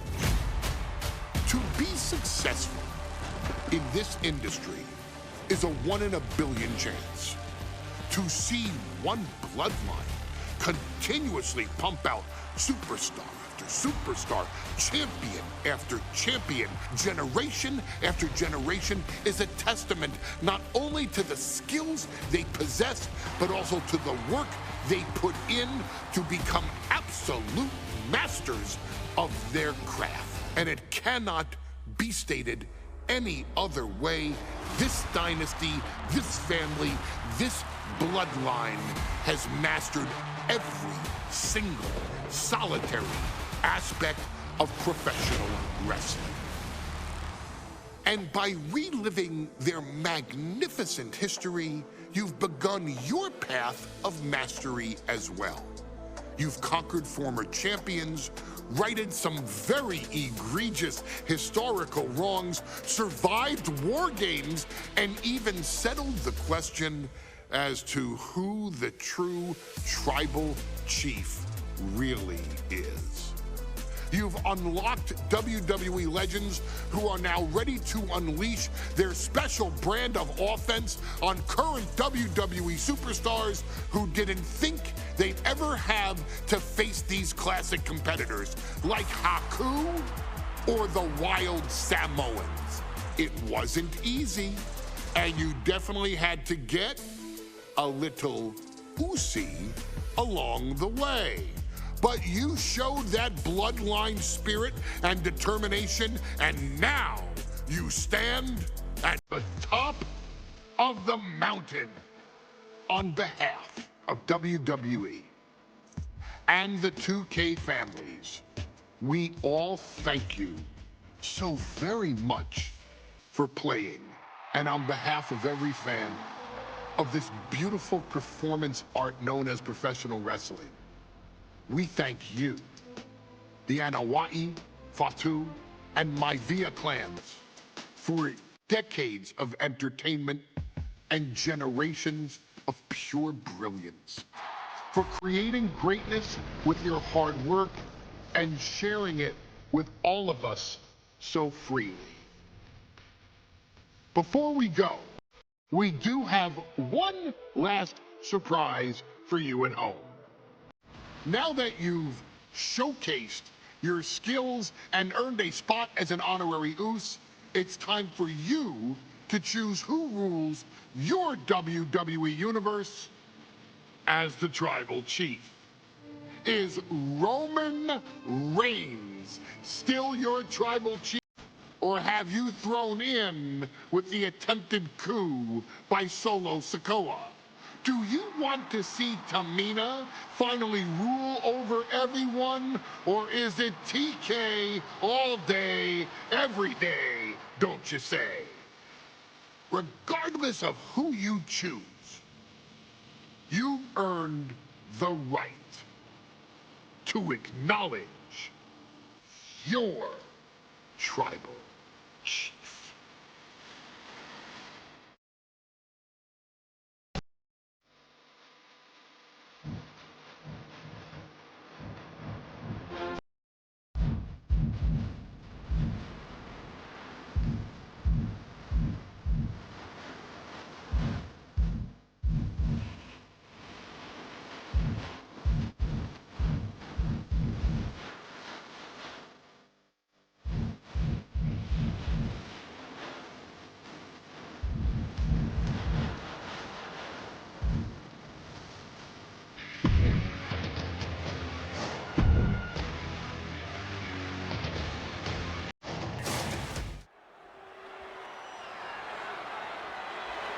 The following match is the 2K Showcase Tribal Gauntlet.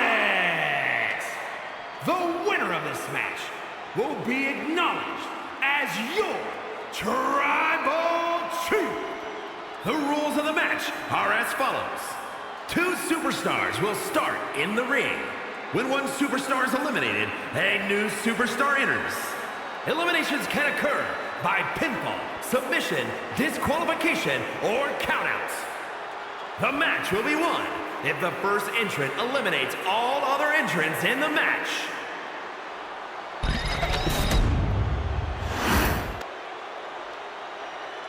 The Bloodline Gauntlet match begins here, gentlemen, with our first entrant. A superstar with a daunting challenge ahead.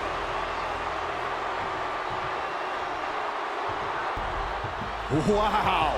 How's this for an opening opponent in a gauntlet?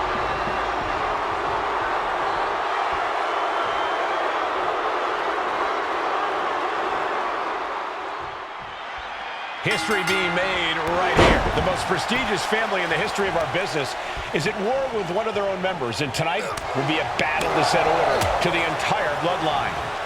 An uphill battle is what it will be. You have the toughest set of competitors trying to dash your dreams of being recognized as the head of the table. And we know the lineup we are seeing tonight is exceptionally talented. Each one is capable of taking anybody to their breaking point. Yeah, but I think our prime challenger has a chip on their shoulder. As dangerous as this lineup looks, I do believe the most dangerous individual is the one who's taken them all on. Endless knee strikes. That was a vicious display. You can almost see the disdain in their eyes. He might just be stalling for time here. He has him lined right in his sights. Oh! Roman Reigns has just taken command. And Roman might just have more in store. Oh, man, stiff kick. And stays one step ahead. And we know there was turmoil in the family coming into this match, so much so they decided a gauntlet match was the only way to set the narrative straight. Let's call it what it is, Michael. The family wants to put this member in their place. Wants to bring them down a peg. To me, tonight reads more like punishment for having ambition. Many gauntlet matches have happened in WWE, but with this one being all bloodline, is there anything special a combatant should consider? Well, everyone in the family is physical, but this battle will only be won with a clear mind. A focus on the opponent in front of you instead of the next one through the curtain is paramount. If you're thinking about who's next, you'll lose to who's in front of you now. Boot right to the throat.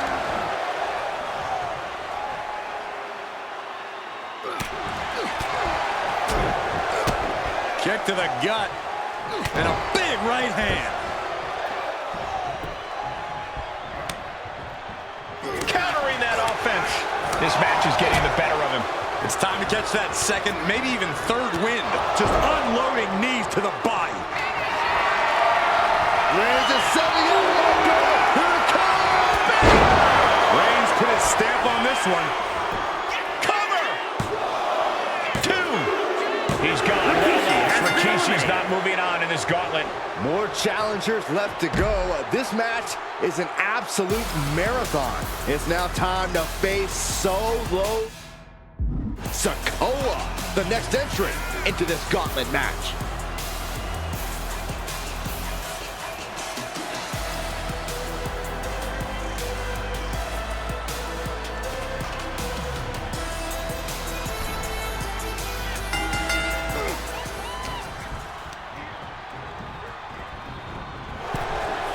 And let's not lose the reason for this match, the right, no, the honor to have sole possession of the seat that stands at the head of the table.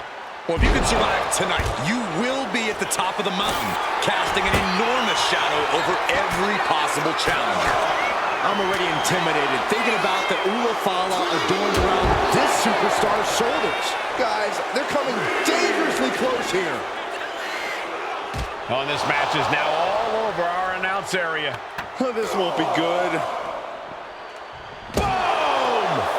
Reigns really having his way right here. Reigns is picking up steam. Really needs to take this back to the ring ASAP. The referee's not playing around.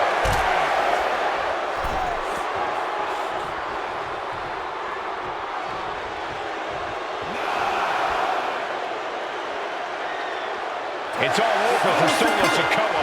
No match for the gauntlet. We see the herd starting to thin out a bit. This one's far from over, though. Next into the gauntlet, we've got the one and only Rocky Maivia.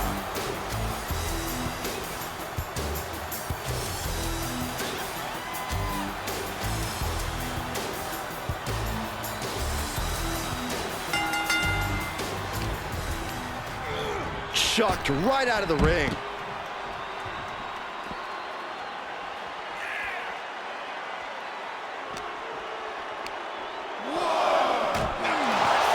And as cruel as this match might seem, let's not forget, this is family. And right or wrong, however a family settles their disputes needs to be respected. Well, one can even ask if this is a fight to fix a family or a night to control an entire business. It's hard to say, Byron, when the family business is all about fighting. What a spear by Reigns! Rocky's on Dream Street. Time for him to get back in the ring. No one wants a count out here.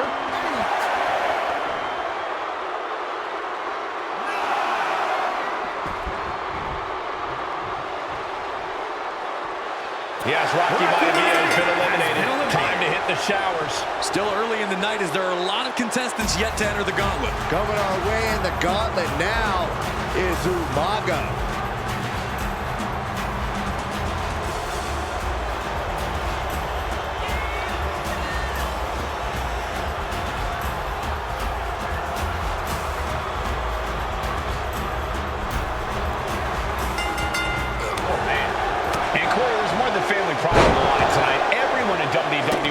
Wanting to know this challenge can be conquered. And think about the bragging rights. If you run through the gauntlet of one of the most prestigious families in all of wrestling, you will automatically be considered the toughest badass walking this earth. And a stop to the gut, too.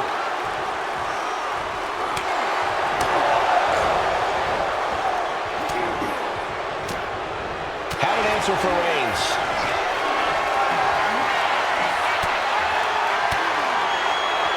Saw it coming. Oh, a boot to the face! Umaga experiencing a bit of a setback with that maneuver. Scoop slam. I don't know if Umaga can withstand much more of this. Umaga has to find an opening and respond. Oh, this, what a headbutt. Reigns with a Superman punch. Reigns in the corner. Ready to spear. Reigns got all of it. Cover. 2 count. And he's still in the game. If a kick out like that isn't a wake-up call as to the kind of monster, the kind of beast that Umaga is, I don't know what is. And Reigns absolutely can't believe it, but he cannot let that slow him down. And Reigns is really fired up. Oh my goodness, dribbling the opponent's head like a basketball. Unparalleled intensity from Roman Reigns. Overwhelming attacks from Roman now. Elbow. He gets out of the way.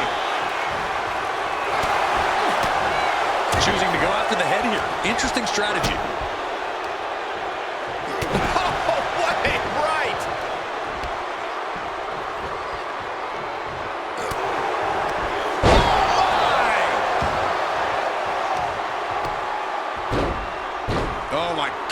Just punishing their opponent. Momentum is running away from Umaga. Yeah, somehow Umaga has to turn the tide. Oh.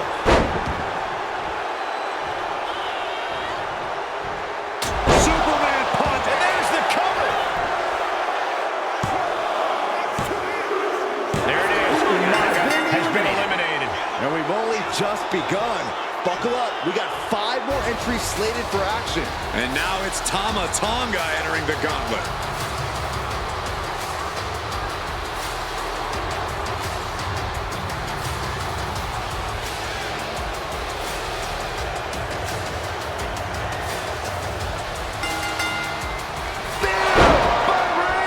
And that can vanquish Tama. Shoulders are down. Cover. Kicks out. Just kicked out. Are we sure that wasn't 3?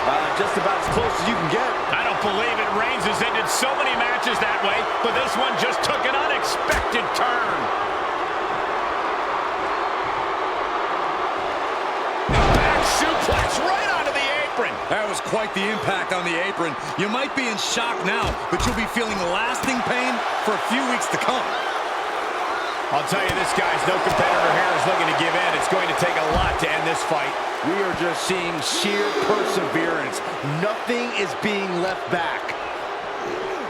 Sit straight into the barricade.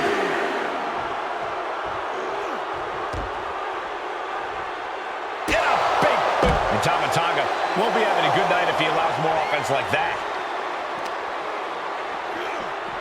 Oh, man, meeting the barricade. And Tama fights back. Trading counters and reversals back and forth. Whip back into the ring. Roman's on a roll here. And bit by bit, Reigns chipping away at the competition. What a headbutt. Vicious.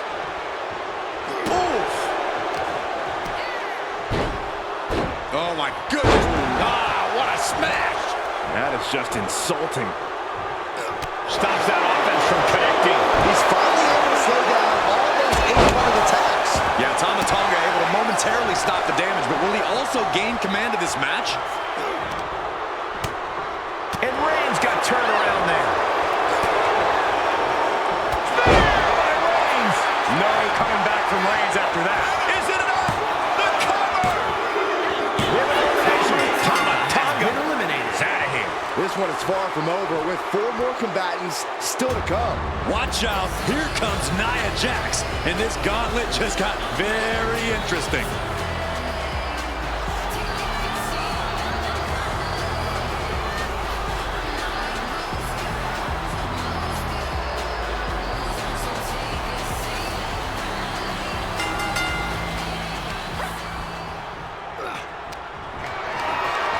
Picked up and being carried around now. And the hesitation to deliver an attack ends up being costly. A rare spot of trouble for Nia. Though I don't see Nia struggling much longer.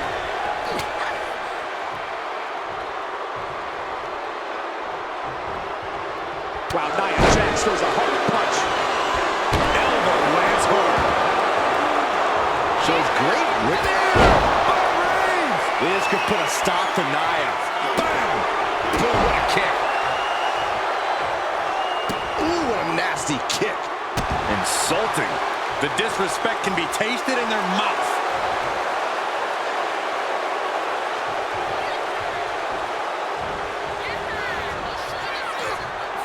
Ooh, what a punch. That's how you stop your opponent. Oh, right to the back of the neck. What a blow. Good night. And Jax got taken to task right there. Yeah, Reigns brought the fight in a major way on that exchange. Roman being the aggressor. Reigns is making an opportunity for himself. Nia showing how much damage she can withstand before dishing out some of her own punishment. Fighting back, she's still very much in this match. Reigns has his opponent in a fireman's carry and driven down with a flapjack.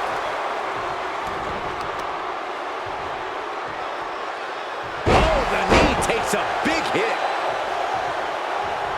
Oh, man. Kick to the gut. Cranked around into a neck breaker. She lost some of her stamina at this stage.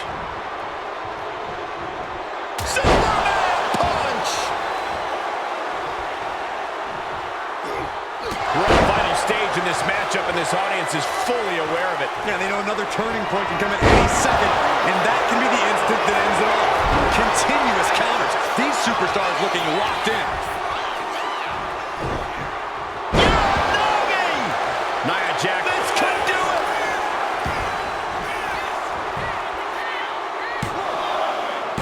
She kicks out with force. Obviously still has some fight left.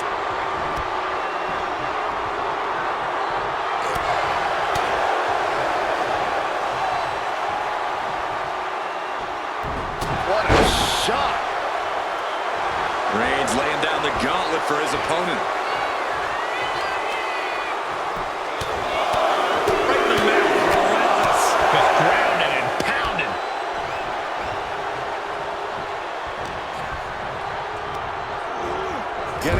up in the corner now. Just like that. She turned it over. Backslide, shoulders down. His arm shot up the mat before one. It's unthinkable. Someone beating the 1 count at this point.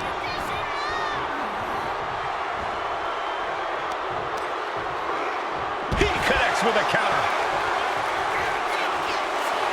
Roman Reigns saying this is not the WWE Universe. This is Roman's Universe. Delivered into the barricade. Oh, gets blasted into the steel steps.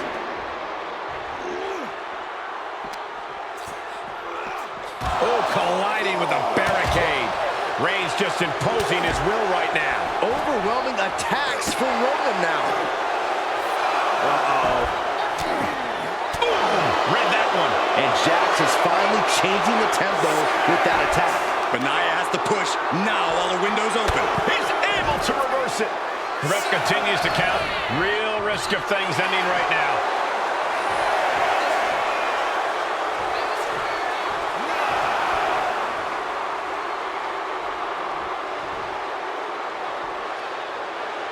That's it. It's over. Nia Jax taken out of this gauntlet match. There goes another one, but we're not done. 3 competitors remain. Here's Samu ready to shake things up in this gauntlet.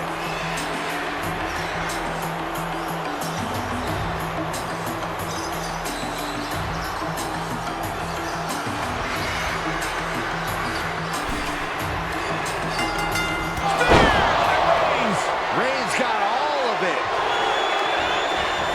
Going for the cover. He kicked out at 2. Can you imagine how much escaping that pin must have cost him? I can. These are the moments where you really find out how tough you are. It's not often we see the tribal chief held up at the 1-yard line. You have to think Roman will want to dial up that maneuver one more time. And at this point in the gauntlet, are you gentlemen stunned by how long this combatant has been able to survive? Look, you should never underestimate the fire of a Samoan. In any other circle, he can do it here. And that ends Samu's time in this gauntlet match. Another one down in this gauntlet, and there are still 2 more competitors to come. the gauntlet's next entrant is Haku.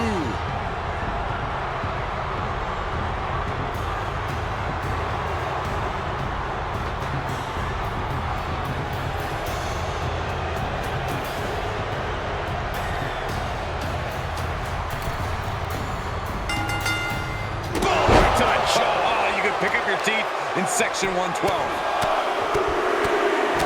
Right to the face. My God.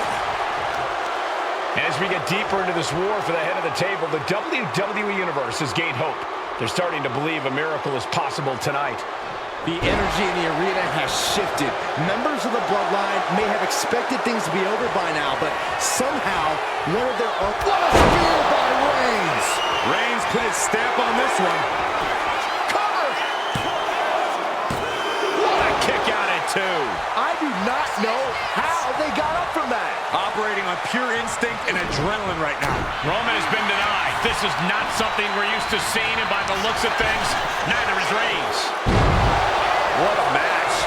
What a match. And Haku's on the downside of things now. Haku has been snuffed out, dribbling the opponent's head like a basketball.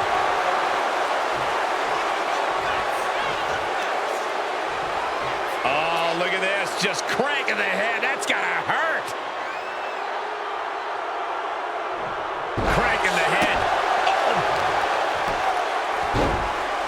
Oh my goodness. Smashing the head into an unforgiving surface.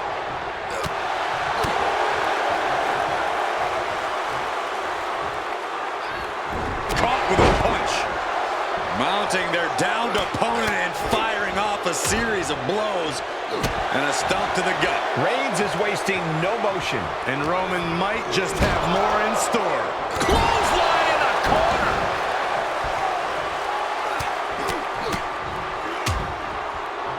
Producing a trampling. Superman punch. Makes the cover. Time's up. The fun's not over yet. Here's our final entry. And now we've got Tama stepping up in this gauntlet match.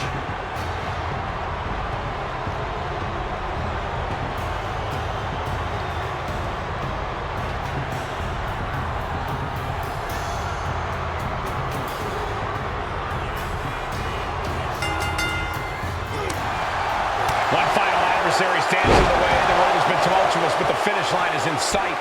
Finish the job on your fellow brethren, and there will be no question as to who sits at the head of the table.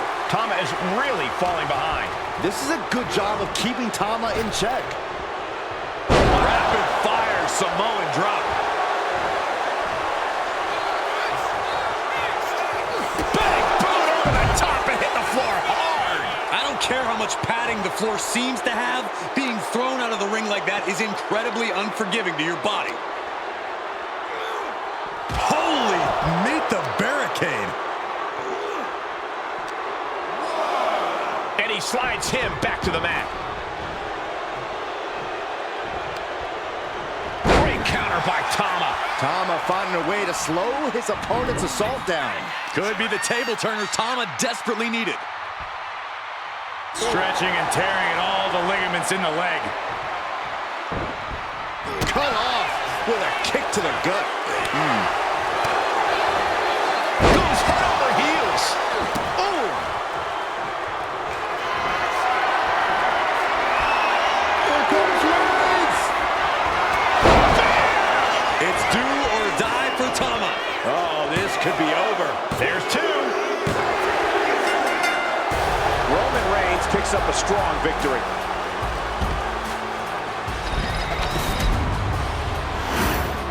The winner of this match, and officially, your Tribal Chief, Roman Reigns!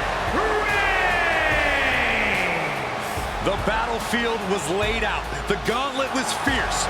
Pain will live tomorrow. Scars will remain for life. But in this family, you will rule your own kin from a seat at the head of the table.